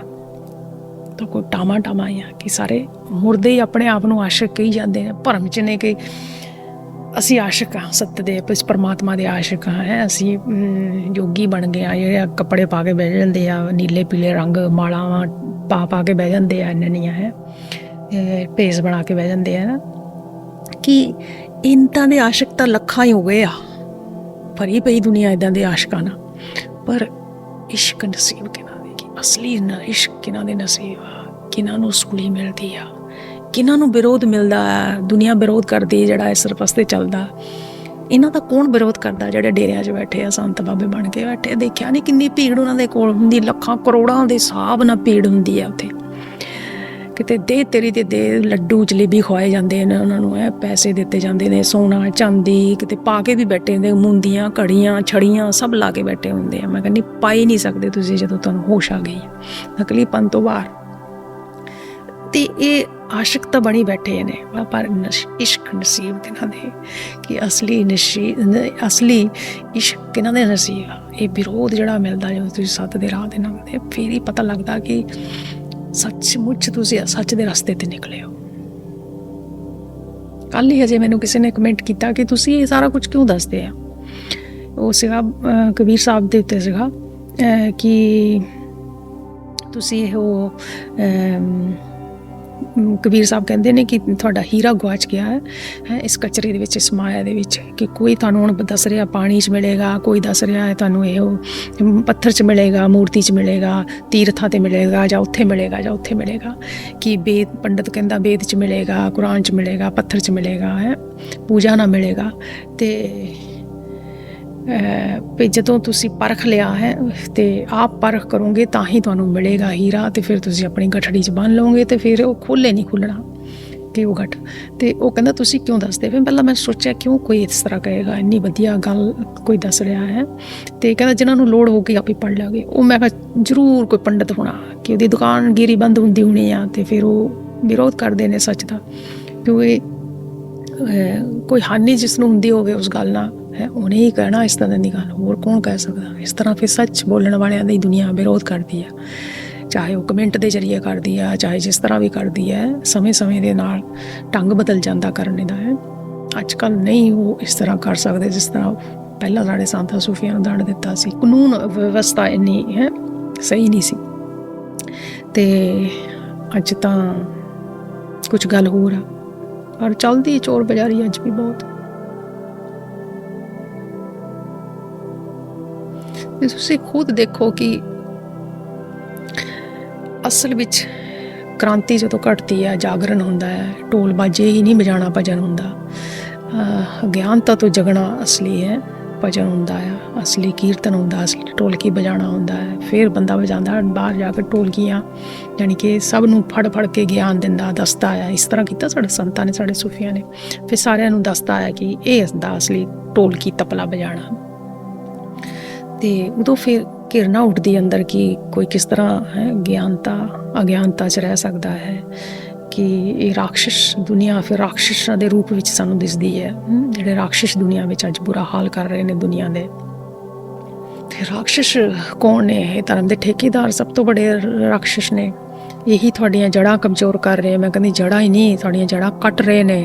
ਕਿ ਜਿੱਥੇ ਧਰਮ ਨਹੀਂ ਉੱਥੇ ਸੁੱਖ ਚੈਨ ਨਹੀਂ ਕਦੀ ਆ ਸਕਦਾ, ਉੱਥੇ ਸੁੱਖ ਚੈਨ ਨਹੀਂ ਕਦੀ ਵੀ ਆ ਸਕਦਾ। ਉੱਥੇ ਸੁਧਾਰ ਨਹੀਂ ਹੋ ਸਕਦਾ, ਖੁਦ ਦਾ ਸੁਧਾਰ ਨਹੀਂ ਹੋ ਸਕਦਾ, ਪਰਿਵਾਰ ਦਾ ਸੁਧਾਰ ਨਹੀਂ ਹੋ ਸਕਦਾ, ਸੰਸਾਰ ਦਾ ਵੀ ਸੁਧਾਰ ਨਹੀਂ ਹੋ ਸਕਦਾ। ਜੋ ਸੰਸਾਰ 'ਚ ਅੱਜ ਘਟਿਤ ਹੋ ਰਿਹਾ ਸਿਰਫ ਆਹ ਧਰਮ ਦੀ ਵਜ੍ਹਾ ਨਾਲ ਹੋ ਰਿਹਾ, ਕਿਉਂਕਿ ਕਿਸੇ ਨੇ ਸਹੀ ਸ਼ਿਕਸ਼ਾ ਦਿੱਤੀ ਨਹੀਂ। ਮਨ ਨੂੰ ਸਾਧਨੇ ਦੀ ਸ਼ਿਕਸ਼ਾ ਕਿਸੇ ਨੇ ਨਹੀਂ ਦਿੱਤੀ। ਪੂਜਾ ਪਾਠ ਤਾਂ ਸਭ ਨੇ ਸਿਖਾ ਦਿੱਤੀ। ਤੁਹਾਡੇ 'ਤੇ ਨਿਰਭਰ ਕਰਦਾ ਕਿ ਤੁਸੀਂ ਆਪਣੀ ਦੁਰਗਾ ਨੂੰ ਕਦੋਂ ਜਗਾਉਣਾ, ਅੰਦਰ ਦੀ ਸਰਸਵਤੀ ਨੂੰ, ਗਿਆਨ ਰੂਪੀ ਮਾਂ ਨੂੰ ਕਦੋਂ ਜਗਾਉਣਾ ਹੈ। ਅਤੇ ਪਾਠ ਪੂਜਾ ਵਰਤ ਕਰਨਾ ਤਾਂ ਬਹੁਤ ਆਸਾਨ ਆ। 9 ਦਿਨ ਇਹ ਵਿਧੀਆਂ ਕਰ ਲੈਣੀਆਂ, ਇੱਦਾਂ ਖਾ ਲੈਣਾ ਪੀ ਲੈਣਾ, ਡਾਂਡੀਆਂ ਖੇਡ ਲੈਣਾ, ਇਹ ਬੜਾ ਆਸਾਨ ਹੈ। ਅੱਜ ਅਸੀਂ ਆਹ ਨਹੀਂ ਖਾਣਾ ਜਾਂ ਉਹ ਨਹੀਂ ਖਾਣਾ। ਫਿਰ 9 ਦਿਨ ਦਾ ਇੰਤਜ਼ਾਰ ਰਹਿੰਦਾ। 9 ਦਿਨਾਂ ਤੋਂ ਬਾਅਦ ਫਿਰ ਚਿਕਨ ਕਬਾਬ ਉਸੇ ਤਰ੍ਹਾਂ ਚੱਲਦੇ ਆ। ਪਰ ਜਿਸ ਦਿਨ ਅਸਲੀ ਜਾਗਰਣ ਹੋ ਜਾਂਦਾ ਹੈ, 9 ਦਿਨ ਨਹੀਂ ਸਾਰੀ ਜ਼ਿੰਦਗੀ ਨੂੰ 9 ਦਿਨ ਕਿਹਾ ਹੈ ਸਾਡੇ ਸੰਤਾਂ ਨੇ। 9 ਦਾ ਮਤਲਬ ਹੁੰਦਾ ਅਨੰਤ। ਜਿੰਨੇ ਸਾਲ ਵੀ ਤੁਸੀਂ ਜਿੰਦੇ ਹੋ, ਇਸ ਸਾਧਨਾ ਨਾਲ ਜਿੰਦੇ ਹੋ ਕਿ ਆਪਣੇ ਮਨ ਨੂੰ ਸਾਧਦੇ ਚੱਲਦੇ ਹੋਏ ਇੱਕ ਰਸਤਾ ਜਿਹੜਾ ਤੁਸੀਂ ਤੈਅ ਕਰਦੇ ਜਾਂਦੇ ਹੋ ਕਿ ਮੈਂ ਸੱਚਾਈ ਦੇ ਰਸਤੇ 'ਤੇ ਚੱਲਣਾ, ਨਾ ਸਹੀ ਦੇਖਣਾ ਨਾ ਗਲਤ ਦੇਖਣਾ, ਸਿਰਫ ਸੱਚ ਹੈ। ਫਿਰ ਉਹ ਉਸ ਨੂੰ 9 ਦਿਨ ਕਿਹਾ ਹੈ। ਉਸ ਨੂੰ ਕਿਹਾ ਹੈ ਕਿ ਅਸਲੀ ਵਰਤ, ਅਸਲੀ ਦੁਰਗਾ ਦੀ ਪੂਜਾ। ਹੁਣ ਤੁਸੀਂ ਖੁਦ ਦੇਖ ਲਓ ਕਿ ਤੁਸੀਂ ਕਿਹੜੀ ਪੂਜਾ ਕਰਦੇ ਹੋ, 9 ਦਿਨ ਵਾਲੀ ਜਾਂ ਜਿੰਨੀ ਜ਼ਿੰਦਗੀ ਆ ਬਚੀ ਆ ਹਰ ਰੋਜ਼ ਹਰ ਦਿਨ ਹਰ ਪਲ ਕਰਦੇ ਹੋ, ਸੱਚ ਦੇ ਨਾਲ ਜੀਂਦੇ ਹੋ। ਲੋਕੀ ਬੜੀ ਜਲਦੀ ਮੰਨ ਲੈਂਦੇ ਕਿ ਅਸੀਂ ਸੱਚ ਨਾਲ ਜੀਂਦੇ ਹਾਂ। ਬੜਾ ਮੁਸ਼ਕਿਲ ਆ, ਬੜਾ ਟਫ ਹੈ ਉਹ ਰਸਤਾ ਸੱਚ ਵਾਲਾ ਜਿਸ ਦੀ ਸਾਡੇ ਸੰਤ ਕਰਦੇ ਗੱਲ। ਤੇ ਅਸੀਂ ਮਾਤਾ ਨੂੰ ਕੀ ਬਣਾ ਦਿੱਤਾ ਆ, ਸਿਰ ਘੁਮਾਉਂਦੀ ਹੈ ਜਿਹੜੀ ਜੀਭ ਕੱਢ ਕੇ ਦਿਖਾਉਂਦੀ ਹੈ। ਤੇ ਤਰ੍ਹਾਂ ਦੇ ਉਹ ਦੇਖਣੇ ਨੂੰ ਮਿਲਦੇ ਆ ਫਿਲਮੀ ਗਾਣਿਆਂ 'ਤੇ ਗਾਣੇ ਲਾ ਕੇ ਮਾਂ ਨੱਚਦੀ ਆ, ਨਾਗਨ ਡਾਂਸ ਕਰਦੀ ਪਈ ਆ ਹੈ। ਸਾਡੇ ਲਈ ਉਹ ਮਾਂ ਬਣ ਗਈ ਹੈ। ਤੇ ਸਾਡੇ ਸੰਤ ਸੂਫੀ ਜੋ ਮਾਤਾ ਦਾ ਰੂਪ ਦੱਸ ਰਹੇ ਨੇ, ਹੈ ਕੋਈ ਮੇਲ ਖਾਂਦਾ ਤਾਂ ਦੱਸੋ ਮੈਨੂੰ। ਮਾਟੀ ਵਿੱਚੋਂ ਹੀਰਾ ਲੱਥਾ, ਇਸੇ ਮਾਤਾ ਦੇ ਵਿੱਚੋਂ, ਇਸੇ ਵਿੱਚੋਂ ਅਸੀਂ ਹੀਰੇ ਨੂੰ ਲੱਭ ਲਿਆ ਹੈ, ਇਸ ਤਨ ਦੇ ਮਿੱਟੀ ਦੇ ਵਿੱਚ। ਉਸ ਦੀ ਗੱਲ ਕਰਦੇ ਨੇ। ਜਦੋਂ ਸਾਡੇ ਵਿੱਚ ਹਿੰਮਤ ਨਹੀਂ ਹੁੰਦੀ ਨਾ ਅਸਲੀ ਚੀਜ਼ ਨੂੰ ਖਰੀਦਣੇ ਦੀ, ਤੇ ਫਿਰ ਅਸੀਂ ਰੈਡੀਮੇਡ ਨਾਲ ਵੀ ਆਪਣਾ ਗੁਜ਼ਾਰਾ ਕਰਨਾ ਚਾਹੁੰਦੇ ਹਾਂ। ਕੋਈ ਆਸ ਪੜੋਸ 'ਚ ਵੀ ਕੋਈ ਚੀਜ਼ ਖਰੀਦਦਾ ਮੈਂ ਕੁਆਲਿਟੀ ਵਾਲੀ ਚੀਜ਼ ਜਿਹੜੀ ਹੈ ਅਸਲੀ, ਤੇ ਫਿਰ ਉਹ ਗੁਆਂਢੀ ਰੈਡੀਮੇਡ ਹੀ ਖਰੀਦ ਕੇ ਲੈ ਆਉਂਦਾ ਹੈ, ਜਿਹੜੀ ਨਕਲੀ ਬਣੀ ਹੁੰਦੀ ਉਹਦੀ, ਜਿੱਦਾਂ ਉਹਦੇ 'ਤੇ ਨਕਲੀ ਵੀ ਚੀਜ਼ਾਂ ਬਣਾਉਂਦੇ ਨਾ ਬਾਜ਼ਾਰ 'ਚ ਆ ਜਾਂਦੀਆਂ, ਹੂਬ ਉਹਦੇ ਵਰਗੀ ਲੱਗਦੀ ਆ। ਅਤੇ ਫਿਰ ਇਸੇ ਤਰ੍ਹਾਂ ਅਸੀਂ ਧਰਮ ਨੂੰ ਵੀ ਬਣਾ ਲੈਂਦੇ, ਕਾਲੀ ਨੂੰ ਵੀ ਅਸੀਂ ਫਿਰ ਨਕਲੀ ਬਣਾ ਕੇ ਨੱਚਦੇ ਹਾਂ, ਡਿਸਕੋ ਡਾਂਸ ਕਰਦੇ ਹਾਂ। ਫਿਰ ਅਸੀਂ ਜੀਭ ਕੱਢ ਕੇ ਸਿਰ ਘੁਮਾ ਕੇ ਕਿ ਸ਼ਕਤੀਆਂ ਆ ਗਈਆਂ। ਸ਼ਕਤੀਆਂ ਇੱਦਾਂ ਨਹੀਂ ਆਉਂਦੀਆਂ, ਸ਼ਕਤੀਆਂ ਕ੍ਰਾਂਤੀ ਦੇ ਰੂਪ 'ਚ ਆਉਂਦੀਆਂ ਹੈ। ਜਿਸ ਤਰ੍ਹਾਂ ਕਹਿੰਦੇ ਨੇ ਮੇਰੇ ਪੰਜੇ ਸਿੱਖ ਦਹਾੜਦੇ ਨੇ ਬਈ, ਦਹਾੜਦੇ ਸੀ ਜਿਹੜੇ ਉਹ ਹੁਣ ਮਰ ਗਏ ਨੇ। ਔਰ ਫਿਰ ਇੱਕ ਹੋਰ ਦਹਾੜਨਾ ਜਿਹੜਾ ਹੁੰਦਾ ਜਦੋਂ ਕ੍ਰਾਂਤੀ ਆਉਂਦੀ, ਜਦੋਂ ਅਸਲੀ ਕਾਲੀ ਦਹਾੜਦੀ ਆ, ਅਤੇ ਉਸ ਦਹਾੜਨੇ ਦਾ ਸਾਡੇ ਸੰਤਾਂ ਨੇ ਗੱਲ ਕੀਤੀ ਆ। ਇਹ ਨਹੀਂ ਕਿ ਸਿਰ ਘੁਮਾਉਣਾ, ਜੀਭਾਂ ਕੱਢਣੀਆਂ ਹੈ, ਇਸ ਨੂੰ ਨਹੀਂ ਕਾਲੀ ਕਿਹਾ, ਇਸ ਨੂੰ ਨਹੀਂ ਦੁਰਗਾ ਕਿਹਾ, ਇਸ ਨੂੰ ਨਹੀਂ ਮਾਤਾ ਕਿਹਾ। ਉਹਦੇ 'ਚ ਮਾਤਾ ਆ ਗਈ ਤਾਂ ਹੋ ਗਿਆ, ਉਹ ਹੋ ਗਿਆ। ਇਹ ਸਭ ਪਖੰਡ ਹੈ, ਸਭ ਬਿਜ਼ਨਸ ਚੱਲਦਾ ਪਿਆ ਹੈ। ਜਿਸ ਤਰ੍ਹਾਂ ਬਾਬੇ ਬਿਜ਼ਨਸ ਆਪਣਾ ਚਲਾਉਂਦੇ ਆ, ਨਾਮ ਦੇ ਕੇ ਤੁਹਾਨੂੰ ਬੇਵਕੂਫ ਬਣਾਉਂਦੇ ਆ, ਆਪਣੇ ਚਰਨੀ ਲਵਾਉਂਦੇ ਆ ਤੁਹਾਡੇ, ਉਹ ਕਿਸ ਤਰ੍ਹਾਂ ਤੁਸੀਂ ਪੈਰਾਂ 'ਚ ਗਿਰਦੇ ਹੋ, ਆਪਣੀ ਚੀਜ਼ ਨੂੰ 2 ਕੌੜੀ ਦਾ ਕਰ ਦਿੰਦੇ ਆ ਲੋਕਾਂ ਦੇ ਅੱਗੇ। ਤਾਂ ਹੀ ਨਹੀਂ ਉਹ ਮਿਲਦੀ ਜਿਸ ਦੀ ਤੁਸੀਂ ਬੇਕਦਰੀ ਕਰ ਦਿੱਤੀ, ਉਹ ਚੀਜ਼ ਕੁੱਖ ਨਹੀਂ ਰਹਿ ਗਈ ਫਿਰ, ਜਿਸ ਦੀ ਤੁਹਾਨੂੰ ਕਦਰ ਹੀ ਨਹੀਂ, ਕੀਮਤ ਹੀ ਨਹੀਂ। ਘਰ ਦੀ ਮੁਰਗੀ ਦਾਲ ਬਰਾਬਰ ਕਰ ਦਿੱਤੀ, ਉਹ ਬਾਹਰ ਦੀ ਸਾਨੂੰ ਦਾਲ ਵੀ ਮੁਰਗੀ ਲੱਗਦੀ ਹੈ, ਬਾਹਰ ਦਾ ਪੱਥਰ ਵੀ ਤੁਹਾਨੂੰ ਹੀਰਾ ਲੱਗਦਾ। ਅਤੇ ਖੁਦ ਦੇਖੋ ਵੀ ਤੁਸੀਂ ਆਪਣੀ ਦੁਰਗਾ ਨੂੰ, ਆਪਣੀ ਕਾਲੀ ਨੂੰ ਕਦੋਂ ਪ੍ਰਗਟ ਕਰੋਗੇ? ਗਿਆਨ ਨਾਲ ਹੈ, ਸੰਭਵ ਹੈ ਸਿਰਫ ਗਿਆਨ ਨਾਲ, ਆਸਾਨ ਨਹੀਂ। ਲੇਕਿਨ ਇਹੀ ਅਸਲੀ ਜਾਗਰਣ ਹੈ, ਇਹੀ ਅਸਲੀ ਜਗਰਾਤਾ ਹੈ ਕਿ ਅੰਦਰ ਦੀ ਕਾਲੀ ਜਗ ਜਾਵੇ, ਅੰਦਰ ਦੀ ਸਰਸਵਤੀ ਜਗ ਜਾਵੇ। ਬਾਹਰ ਦੀਆਂ ਗੱਲਾਂ ਨਹੀਂ ਸਾਡੇ ਸੰਤਾਂ ਨੇ, ਸਾਡੇ ਸੂਫੀਆਂ ਨੇ ਕੀਤੀ, ਕਿਉਂਕਿ ਅਸੀਂ ਉਹਨਾਂ ਦੇ ਗ੍ਰੰਥ ਨਹੀਂ ਉਠਾ ਕੇ ਪੜ੍ਹਦੇ, ਕਦੀ ਆਪਣੇ ਆਪ ਦੀ ਪਰਖ 'ਚ ਖੋਜ 'ਚ ਨਹੀਂ ਨਿਕਲਦੇ, ਤਾਂ ਫਿਰ ਅਸੀਂ ਇਸ ਝੂਠ ਨੂੰ ਸੱਚ ਮੰਨ ਕੇ ਸਾਰੀ ਜ਼ਿੰਦਗੀ ਚੱਲਦੇ ਹਾਂ। ਅਤੇ ਫਿਰ ਬੰਦਾ ਸੋਚਦਾ ਕ੍ਰਾਂਤੀ ਕੌਣ ਕਰੇ, ਝੂਠ ਨੂੰ, ਇਸ ਨੂੰ ਕੌਣ ਠਕਰਾਵੇ? ਹਿੰਮਤ ਦਾ ਕੰਮ ਹੈ ਇਹ, ਸਾਹਸ ਦਾ ਕੰਮ ਹੈ ਇਹ। ਰਿਸ਼ਤੇ, ਇਹ ਨਾਤੇ, ਯਾਰ ਦੋਸਤ ਜਿਹੜੇ ਬੈਠ ਕੇ ਖਾਂਦੇ ਪੀਂਦੇ ਤੁਹਾਡੇ ਨਾਲ, ਲੈਗ ਪੀਸ ਦਾਰੂ ਚੱਲਦਾ ਹੈ, ਜਿਹੜੇ ਨਰਾਤਿਆਂ 'ਤੇ ਫਿਰ ਡਾਂਡੀਆਂ ਖੇਡਦੇ ਨੇ, ਜਗਰਾਤੇ ਬੈਠ ਕੇ ਕਰਦੇ ਨੇ, ਉਹ ਵੀ ਪਾਰਟੀ ਹੈ ਇੱਕ ਤਰ੍ਹਾਂ ਦੀ। ਫਿਰ ਉਹ ਕਰਨੀ ਹੋਣੇ ਨਾ ਜਦੋਂ ਫਿਰ ਅਸਲੀ ਦੁਰਗਾ ਜਾਗੀ, ਅਸਲੀ ਸਰਸਵਤੀ ਅੰਦਰ, ਗਿਆਨ ਦੀ ਦੇਵੀ ਅੰਦਰ ਹੈ ਪ੍ਰਗਟ ਹੋ ਗਈ, ਸ਼ਕਤੀ ਪ੍ਰਗਟ ਹੋ ਗਈ। ਫਿਰ ਇਹ ਪਾਰਟੀਆਂ, ਜੇ ਲੰਗਰ ਸ਼ੰਗਰ, ਜੇ ਸਾਰਾ ਕੁਝ ਜੋ ਕਰਦੇ ਸੀ ਹੈ, ਉਹ ਸਾਡੇ ਕੋਲ ਨਹੀਂ ਹੋਣਾ। ਪਾਣੀ ਦੇ ਵਿੱਚ ਜਿਹੜੀਆਂ ਮੂਰਤੀਆਂ ਬਹਾਉਂਦੇ ਸੀ, ਇਹ ਉਹ ਸਭ ਸਾਡੇ ਕੋਲ ਨਹੀਂ ਹੋਣਾ। ਅਤੇ ਇਸ ਕਰਕੇ ਫਿਰ ਬੰਦਾ ਇਸ ਵੱਲੋਂ ਆਉਂਦਾ ਹੀ ਨਹੀਂ। ਕਰਮ ਕਾਂਡ ਹੀ ਚੰਗੇ ਲੱਗਦੇ ਆ। ਮਾਂ ਦੇ ਨਾਂ 'ਤੇ ਅਸੀਂ ਹਜ਼ਾਰਾਂ ਤਰ੍ਹਾਂ ਦੇ ਕਰਮ ਕਾਂਡ ਕਰਦੇ ਹਾਂ, ਵਰਤ ਪੂਜਾ, ਮੂਰਤੀਆਂ ਨੂੰ ਪਾਣੀ ਦੇ ਵਿੱਚ ਸੁੱਟਦੇ ਹਾਂ, ਨਾਰੀਅਲ ਤੋੜ ਕੇ ਸੁੱਟਦੇ ਹਾਂ, ਹੈ ਉਹਨੂੰ, ਜਦ ਕਿ ਸਾਨੂੰ ਗਿਆਨ ਦੀ ਗੰਗਾ ਵਿੱਚ ਨਹਾਉਣਾ ਚਾਹੀਦਾ ਸੀ, ਖੁਦ ਨੂੰ ਗਿਆਨ ਨਾਲ ਧੋ ਦੇਣਾ ਚਾਹੀਦਾ ਸੀ ਇਸ ਮਨ ਨੂੰ। ਉਹ ਸਾਡੇ ਕੋਲ ਧੋਣ ਦੀ ਹਿੰਮਤ ਨਹੀਂ ਹੁੰਦੀ, ਤੇ ਫਿਰ ਅਸੀਂ ਮੂਰਤੀਆਂ ਨੂੰ ਧੋਂਦੇ ਫਿਰਦੇ ਹਾਂ, ਕਦੀ ਪੀਲੇ ਘੋਲਣਾ, ਕਦੀ ਨੀਲੇ ਘੋਲਣਾ ਹੈ, ਕਦੀ ਫਿਰ ਅਸੀਂ ਉਹਨੂੰ ਮੂਰਤੀਆਂ ਨੂੰ ਪਾਣੀ 'ਚ ਸੁੱਟਦੇ ਹਾਂ। ਉਸੇ ਮਾਂ ਨੂੰ ਤੁਸੀਂ ਇੱਕ ਦਿਨ ਪੂਜਦੇ ਹੋ, ਉਸ ਮੂਰਤੀ ਨੂੰ ਹੈ ਮਾਂ ਸਮਝ ਕੇ, ਔਰ ਇੱਕ ਦਿਨ ਉਸ ਨੂੰ ਤੁਸੀਂ ਪਾਣੀ 'ਚ ਸੁੱਟ ਆਉਂਦੇ ਆ, ਗੰਦੇ ਗਾਰੇ ਵਾਲੇ ਪਾਣੀ 'ਚ ਸੁੱਟ ਆਉਂਦੇ ਆ। ਜਿਸ ਮਾਂ ਨੇ ਤੁਹਾਨੂੰ ਇਸ ਸਰੀਰ ਦਾ ਜਨਮ ਦਿੱਤਾ ਹੈ, ਜਿਸ ਮਾਂ ਤੋਂ, ਉਸ ਨਾਲ ਵੀ ਤੁਸੀਂ ਇਸ ਤਰ੍ਹਾਂ ਕਰਦੇ ਹੋ, ਉਸ ਨੂੰ ਵੀ ਤਲਾਬ 'ਚ ਸੁੱਟ ਕੇ ਆਉਂਦੇ ਹੋ, ਉਸ ਦੇ ਮੂੰਹ 'ਤੇ ਵੀ ਇਸ ਤਰ੍ਹਾਂ ਘੋਲ ਕੇ ਹੈ ਲਾਉਂਦੇ ਹੋ, ਫੈਂਕਦੇ ਹੋ, ਉਹਦੇ ਵੀ ਤੁਸੀਂ ਮੂੰਹ ਦੇ ਉੱਤੇ ਘੋਲ ਕੇ ਇਸ ਤਰ੍ਹਾਂ ਸੁੱਟਦੇ ਹੋ, ਨਹੀਂ ਨਾ। ਤੇ ਫਿਰ ਇਸ ਤਰ੍ਹਾਂ ਤੁਸੀਂ ਇਸ ਪ੍ਰਕਿਰਤੀ ਨੂੰ, ਇਸ ਕੁਦਰਤ ਨੂੰ, ਇਸ ਮਾਂ ਨੂੰ ਕਿਉਂ ਗੰਦਾ ਕਰਦੇ ਹੋ? ਜਿਸ ਤਰ੍ਹਾਂ ਬਾਬਾ ਬੁੱਲੇ ਸ਼ਾਹ ਕਹਿੰਦੇ ਸੀ ਕਿ ਉਸ ਦਾ ਹੀ ਬਗੀਚਾ ਹੈ ਸਾਰਾ, ਮਾਟੀ ਕੀ ਗੁਲਜ਼ਾਰ, ਮਾਟੀ ਕੀ ਜਿਹੜੀ ਸਾਰੀ ਪਸਾਰਾ ਉਹਦਾ ਹੀ ਇਹ ਗੁਲਜ਼ਾਰ ਹੈ, ਉਹਦਾ ਹੀ ਸਾਰਾ ਗੁਲਦਸਤਾ ਹੈ, ਉਸਨੂੰ ਤੁਸੀਂ ਗੰਦਾ ਕਰਨੇ ਤੇ ਹੋਏ ਹੋ ਹੈ। ਪਾਣੀ 'ਚ ਨਾਰੀਅਲ ਸੁੱਟ ਕੇ, ਪਾਣੀ ਦੇ ਵਿੱਚ ਤੁਸੀਂ ਮੂਰਤੀਆਂ ਸੁੱਟ ਕੇ ਹੈ, ਪਤਾ ਨਹੀਂ ਕੀ ਤੁਸੀਂ ਸੁੱਟ ਰਹੇ ਹੋ, ਤੁਸੀਂ ਉਸਨੂੰ ਗੰਦਾ ਕਰ ਰਹੇ ਹੋ। ਤੇ ਕਿਹੜੀ ਇਹ ਪੂਜਾ ਹੈ? ਇੱਕ ਪਾਸੇ ਤੁਸੀਂ ਕਹਿੰਦੇ ਅਸੀਂ ਮਾਤਾ ਦੀ ਪੂਜਾ ਕਰਦੇ ਹੋ, ਦੂਸਰੀ ਤਰਫ ਤੁਸੀਂ ਪਾਣੀ ਵਿੱਚ ਸਾਰਾ ਕੁਝ ਸੁੱਟ ਕੇ ਮਾਂ ਨੂੰ ਗੰਦਾ ਕਰ ਰਹੇ ਹੋ। ਕਿਉਂਕਿ ਬਾਬਾ ਬੁੱਲੇ ਸ਼ਾਹ ਸਮਝਾ ਰਹੇ ਨੇ ਕਿ ਇਹ ਸਾਰੀ ਮਾਂ ਦਾ ਹੀ ਗੁਲਜ਼ਾਰ ਹੈ, ਮਾਂ ਦਾ ਹੀ ਇਹ ਸਾਰਾ ਗੁਲਦਸਤਾ ਹੈ, ਮਾਟੀ ਕੀ ਗੁਲਜ਼ਾਰ, ਕਿ ਇਹ ਮਿੱਟੀ ਇਸ ਪਰਮਾਤਮਾ ਦੀ ਪ੍ਰਕਿਰਤੀ ਤੋਂ ਹੀ ਸਾਰਾ ਕੁਝ ਉੱਠਿਆ, ਇਸ ਮਿੱਟੀ ਤੋਂ, ਇਸ ਪ੍ਰਕਿਰਤੀ ਤੋਂ ਹੀ ਸਾਰਾ ਕੁਝ ਪੈਦਾ ਹੋਇਆ ਹੈ। ਮਿੱਟੀ ਘੋੜਾ, ਮਿੱਟੀ ਹੈ ਮਿੱਟੀ ਤੇ ਮਿੱਟੀ ਅਸਵਾਰ, ਤੇ ਮਿੱਟੀ ਹੀ ਖੜਕਾ ਕਰ ਰਹੀ ਹੈ, ਮਿੱਟੀ ਹੀ ਆਵਾਜ਼ ਕਰ ਰਹੀ ਹੈ, ਸਾਰਾ ਕੁਝ ਮਿੱਟੀ ਹੀ ਕਰ ਰਹੀ ਹੈ। ਇਹ ਸੁੰਦਰਤਾ ਤਾਂ ਆਪਦੀ ਹੈ, ਜਿਹੜੇ ਫੁੱਲ ਬਗੀਚਾ ਸਾਰਾ ਕੁਝ ਉਹਦਾ ਹੀ ਹੈ। ਜਿਹੜੀ ਆਪਾਂ ਕਵਿਤਾ ਪੜ੍ਹੀ ਹੈ ਬਾਬਾ ਬੁੱਲੇ ਸ਼ਾਹ ਦੀ, ਉਹਦੇ ਤੋਂ ਜੇ ਅਸੀਂ ਸਮਝੀਏ ਤੇ ਅਸੀਂ ਇਸੇ ਗੁਲਦਸਤੇ ਨੂੰ, ਇਸੇ ਬਾਗ ਬਗੀਚੇ ਨੂੰ, ਉਸਦੇ ਨੂੰ ਗੰਦਾ ਕਰਨੇ ਤੇ ਹੋਏ ਪਏ ਹਾਂ। ਔਰ ਅਸੀਂ ਕਹਿ ਰਹੇ ਹਾਂ ਕਿ ਅਸੀਂ ਮਾਤਾ ਦੇ ਭਗਤ ਹੈ, ਜਿਹੜੀ ਤੁਹਾਨੂੰ ਹਵਾ ਦੇ ਰਹੀ ਹੈ, ਜਿਹੜੀ ਤੁਹਾਨੂੰ ਸਾਹ ਦੇ ਰਹੀ ਹੈ, ਜਿਹੜੀ ਤੁਹਾਨੂੰ ਜ਼ਮੀਨ ਦੇ ਰਹੀ ਹੈ ਚੱਲਣੇ ਲਈ, ਰਹਿਣੇ ਲਈ ਹੈ, ਖਾਣ ਲਈ ਅੰਨ ਦੇ ਰਹੀ ਹੈ ਤਰ੍ਹਾਂ ਤਰ੍ਹਾਂ ਦਾ, ਔਰ ਉਸਨੂੰ ਹੀ ਤੁਸੀਂ ਦੂਸ਼ਿਤ ਕਰ ਰਹੇ ਹੋ ਕਿਉਂਕਿ ਤੁਸੀਂ ਅਸਲੀ ਅਰਥ ਨਹੀਂ ਜਾਣਦੇ ਮਾਂ ਦੇ। ਇਸ ਕਰਕੇ ਤੇ ਇਸੇ ਸੁੰਦਰਤਾ ਨੂੰ ਜਦੋਂ ਤੁਸੀਂ ਵਿਦੇਸ਼ਾਂ ਵਿੱਚ ਚਲ ਜਾਂਦੇ ਆ, ਇਸੇ ਮਾਂ ਨੂੰ ਹੈ, ਇਸੇ ਪ੍ਰਕਿਰਤੀ ਨੂੰ ਉਹਨਾਂ ਨੇ ਮਾਂ ਕਿਹਾ ਹੈ, ਇਸੇ ਨੂੰ ਦੇਖ ਕੇ ਤੁਸੀਂ ਫਿਰ ਇੰਨੇ ਪ੍ਰਭਾਵਿਤ ਹੁੰਦੇ ਜਦੋਂ ਤੁਸੀਂ ਵਿਦੇਸ਼ਾਂ ਦੇ ਵਿੱਚ ਚਲ ਜਾਂਦੇ ਆ, ਮਰੇ ਜਾਂਦੇ ਆ, ਜਗ੍ਹਾ ਜਗ੍ਹਾ ਤੇ ਫੋਟੋ ਖਿੱਚਦੇ ਆ। ਜਿਹੜਾ ਇੰਡੀਅਨ ਜਿਹੜਾ ਵਿਦੇਸ਼ ਨੂੰ ਆਉਣੇ ਲਈ ਕਾਲਾ ਨਹੀਂ, ਕਿਉਂ ਆਉਣੇ ਨੂੰ ਨਹੀਂ ਕਾਲਾ? ਕਿਉਂਕਿ ਇੱਥੇ ਦੀ ਖੂਬਸੂਰਤੀ ਚੰਗੀ ਲੱਗਦੀ, ਰਹਿਣ ਸਹਿਣ ਚੰਗਾ ਲੱਗਦਾ ਹੈ। ਤੇ ਫਿਰ ਤੁਸੀਂ ਦੂਸਰੇ ਦੀ ਮਾਂ ਨੂੰ ਦੇਖ ਕੇ ਹੈ, ਦੂਸਰੇ ਦੇ ਦੇਸ਼ ਨੂੰ ਦੇਖ ਕੇ ਤੁਸੀਂ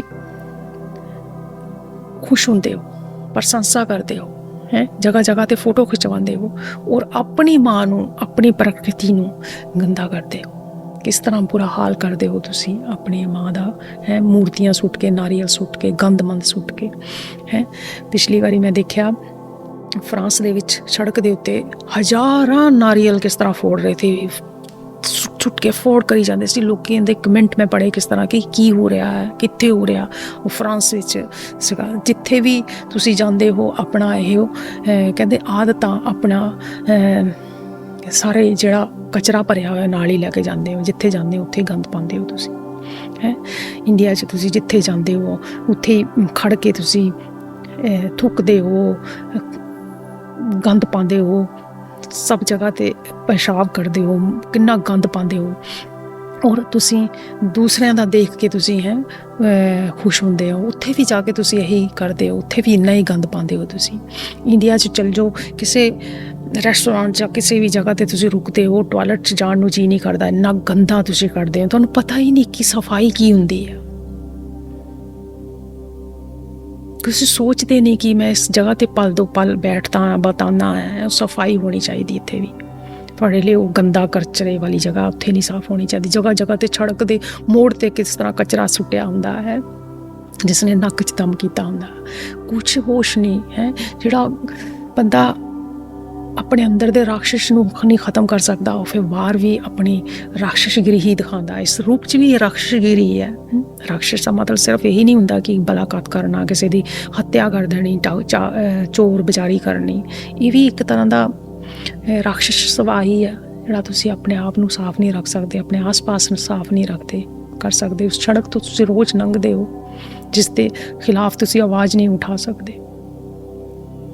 ਜਿਹੜਾ ਵਿਦੇਸ਼ 'ਚ ਆ ਜਾਂਦਾ ਉਹਦਾ ਦਿਲ ਨਹੀਂ ਕਰਦਾ ਉੱਥੇ ਜਾਣੇ ਨੂੰ ਜਦੋਂ ਦੇਖਦਾ, ਕਿਉਂਕਿ ਹੁਣ ਕਹਿੰਦੇ ਨਹੀਂ ਗਿਆਨ ਦੇਖ ਲਿਆ, ਸਫਾਈ ਦੇਖ ਲਈ ਹੈ, ਜਿਸ ਨੂੰ ਗਿਆਨ ਹੋ ਗਿਆ ਫਿਰ ਉਹ ਗਿਆਨਤਾ ਚ ਨੂੰ ਦੇਖ ਕੇ ਚਿੜਚਿੜ ਕਰੇਗਾ ਕਿ ਅਗਿਆਨ 'ਚ ਫਸੇ ਹੋਏ ਲੋਕਾਂ ਨੂੰ। ਇਸੇ ਤਰ੍ਹਾਂ ਗੰਦਗੀ ਵੀ ਆ। ਪਿਛਲੀ ਵਾਰੀ ਮੈਂ ਸਵਿਟਜ਼ਰਲੈਂਡ ਗਈ ਔਰ ਕਨਾਰੀ ਸਾਈਲੈਂਡ ਗਈ। ਮੈਂ ਦੇਖ ਕੇ ਮੇਰੇ ਅੱਖਾਂ ਵਿੱਚ ਆਂਸੂ ਸੀ ਇਸ ਪ੍ਰਕਿਰਤੀ ਨੂੰ ਕਿ ਰਾਧਾ ਕਿਸ ਤਰ੍ਹਾਂ ਆਪਣੀ ਸੁੰਦਰਤਾ ਦਰਸਾ ਰਹੀ ਆ, ਕਿਸ ਤਰ੍ਹਾਂ ਵਾਟਰਫਾਲ ਹੈ, ਜਿਹੜੇ ਪਾਣੀ ਦੇ ਝਰਨੇ ਕਿਸ ਤਰ੍ਹਾਂ ਗਿਰ ਰਹੇ ਨੇ, ਕਿਸ ਤਰ੍ਹਾਂ ਉਹ ਲਹਿਰਾ ਰਹੇ ਨੇ, ਕਿਸ ਤਰ੍ਹਾਂ ਪਾਣੀ ਦਾ ਰੰਗ, ਵਾਓ ਕੀ ਸੀ ਖੂਬਸੂਰਤੀ। ਤੁਸੀਂ ਦੇਖੋ ਅੱਖਾਂ 'ਚ ਆਂਸੂ ਆਉਣ, ਕਿੰਨੀ ਵੱਡੀ ਗੱਲ ਹੈ ਕਿ ਪ੍ਰਕਿਰਤੀ ਹੀ ਮਾਂ ਹੈ, ਰਾਧਾ ਹੈ, ਜਿਸ ਨੂੰ ਤੁਸੀਂ ਇੰਨੀ ਖੂਬਸੂਰਤ ਹੋ ਸਕਦੀ ਹੈ ਔਰ ਜਿਸ ਨੂੰ ਤੁਸੀਂ ਗੰਦਾ ਕਰ ਦਿੰਦੇ ਹੋ। ਉਹ ਫਿਰ ਤੁਸੀਂ ਕਹਿੰਦੇ ਹੋ ਕਿ ਅਸੀਂ ਮਾਤਾ ਦੇ ਵਕਤ ਹੋ। ਮਾਂ ਕੋਈ ਔਰਤ ਨਹੀਂ ਇਕੱਲੀ ਹੈਗੀ, ਪ੍ਰਕਿਰਤੀ ਨੂੰ ਮਾਂ ਕਿਹਾ ਹੈ, ਜਿਸ ਤੋਂ ਹਰ ਰੂਪ ਜਨਮ ਲੈ ਰਿਹਾ ਹੈ। ਤੁਸੀਂ ਵੀ ਇੱਕ ਉਸਦਾ ਰੂਪ ਹੈ, ਤੁਸੀਂ ਵੀ ਉਹ ਰਾਧਾ ਹੋ, ਤੁਸੀਂ ਵੀ ਉਹ ਮੀਰਾ ਹੋ ਕ੍ਰਿਸ਼ਨ ਦੀ। ਲੇਕਿਨ ਅਸੀਂ ਸੋਚਦੇ ਹਾਂ ਪ੍ਰਕਿਰਤੀ ਨੂੰ ਅਸੀਂ ਮਾਂ ਨਹੀਂ ਸਮਝਦੇ, ਤਾਂ ਹੀ ਤਾਂ ਉਸਨੂੰ ਗੰਦਾ ਕਰ ਦਿੰਦੇ, ਕਿਉਂਕਿ ਸਾਨੂੰ ਸਹੀ ਅਰਥ ਨਹੀਂ ਕਿਸੇ ਨੇ ਸਮਝਾਏ। ਬਾਬਾ ਬੁੱਲੇ ਸ਼ਾਹ ਕਿੰਨਾ ਸੋਹਣਾ ਆਪਣੀ ਕਵਿਤਾ ਦੇ ਜ਼ਰੀਏ ਸਮਝਾ ਰਹੇ ਨੇ ਕਿ ਮਾਟੀ ਦਾ ਹੀ ਸਾਰਾ ਪਸਾਰਾ ਹੈ, ਮਾਟੀ ਕੁਦਮ ਕਰੇਂਦੀ ਯਾਰ, ਕਿ ਮਾਟੀ ਦਾ ਹੀ ਸਾਰਾ ਪਸਾਰਾ ਹੈ, ਇਸ ਕੁਦਰਤ ਦਾ, ਇਸ ਮਾਇਆ ਦਾ ਹੀ, ਇਸ ਮਾਂ ਦਾ। ਔਰ ਤੁਸੀਂ ਉਸਨੂੰ ਗੰਦਾ ਕਰ ਰਹੇ ਹੋ ਸਵੇਰ ਤੋਂ ਲੈ ਕੇ ਸ਼ਾਮ ਤਾਈਂ। ਔਰ ਫਿਰ ਤੁਸੀਂ ਕਹਿ ਰਹੇ ਹੋ ਕਿ ਮੈਂ ਵਰਤ ਰੱਖਦਾ ਹਾਂ, ਮੈਂ ਪੂਜਾ ਕਰਦਾ ਹਾਂ, ਮੈਂ ਨਾਰੀਅਲ ਫੋੜਦਾ ਹਾਂ। ਕਿ ਨਾਰੀਅਲ ਵੀ ਉਹ ਪ੍ਰਕਿਰਤੀ ਦਾ ਹਿੱਸਾ ਹੈ, ਉਸ ਤੋਂ ਬ੍ਰਿਕਸ਼ ਤੋਂ ਲੱਗਾ, ਨਾਰੀਅਲ ਦੇ ਪੇੜ 'ਤੇ ਲੱਗਾ, ਉਹਨੂੰ ਤੁਸੀਂ ਖਾ ਸਕਦੇ ਸੀ, ਉਹਨੂੰ ਕਿਸੇ ਨੂੰ ਭੁੱਖੇ ਨੂੰ ਪਿਆਸੇ ਨੂੰ ਦੇ ਸਕਦੇ ਸੀ ਉਹ। ਔਰ ਜਿਹਨੂੰ ਤੁਸੀਂ ਜ਼ਮੀਨ 'ਤੇ ਫੋੜ ਕੇ ਕੂੜੇ 'ਚ ਸੁੱਟ ਦਿੰਦੇ ਹੋ। ਔਰ ਮੂਰਤੀ ਨੂੰ ਵੀ ਤੁਸੀਂ ਇਸੇ ਤਰ੍ਹਾਂ ਕਰਦੇ ਹੋ। ਸੋਚੋ ਜਰਾ, ਜਾਗੋ ਜਰਾ, ਹੈ ਇਹਨਾਂ ਦੇ ਸਹੀ ਅਰਥਾਂ ਨੂੰ ਸਮਝੋ। ਜਦੋਂ ਅਸੀਂ ਇਸ ਪ੍ਰਕਿਰਤੀ ਨੂੰ ਹੀ ਕਸ ਦਿੰਦੇ ਹੋ, ਇੱਕ ਤਰ੍ਹਾਂ ਦਾ ਕਸ ਦੇਣਾ ਹੈ, ਉਸ ਪਾਣੀ ਨੂੰ ਗੰਦਾ ਕਰਨਾ, ਚਾਰੇ ਪਾਸ ਗੰਦਗੀ ਮੁਸ਼ਕ ਫੈਲਾਣਾ ਹੈ, ਜਾਨਵਰਾਂ ਨੂੰ ਤੰਗ ਕਰਨਾ, ਇਨਸਾਨ ਨੂੰ ਜਦੋਂ ਤੰਗ ਕਰਦਾ ਹੈ, ਇੱਕ ਤਰ੍ਹਾਂ ਦਾ ਇਸ ਪ੍ਰਕਿਰਤੀ ਨੂੰ ਹੀ ਕਸ ਦੇਣਾ ਹੈ। ਔਰ ਉਸ ਦੀ ਬਰਬਾਦੀ ਹੀ ਤੁਹਾਡੀ ਬਰਬਾਦੀ ਹੈ।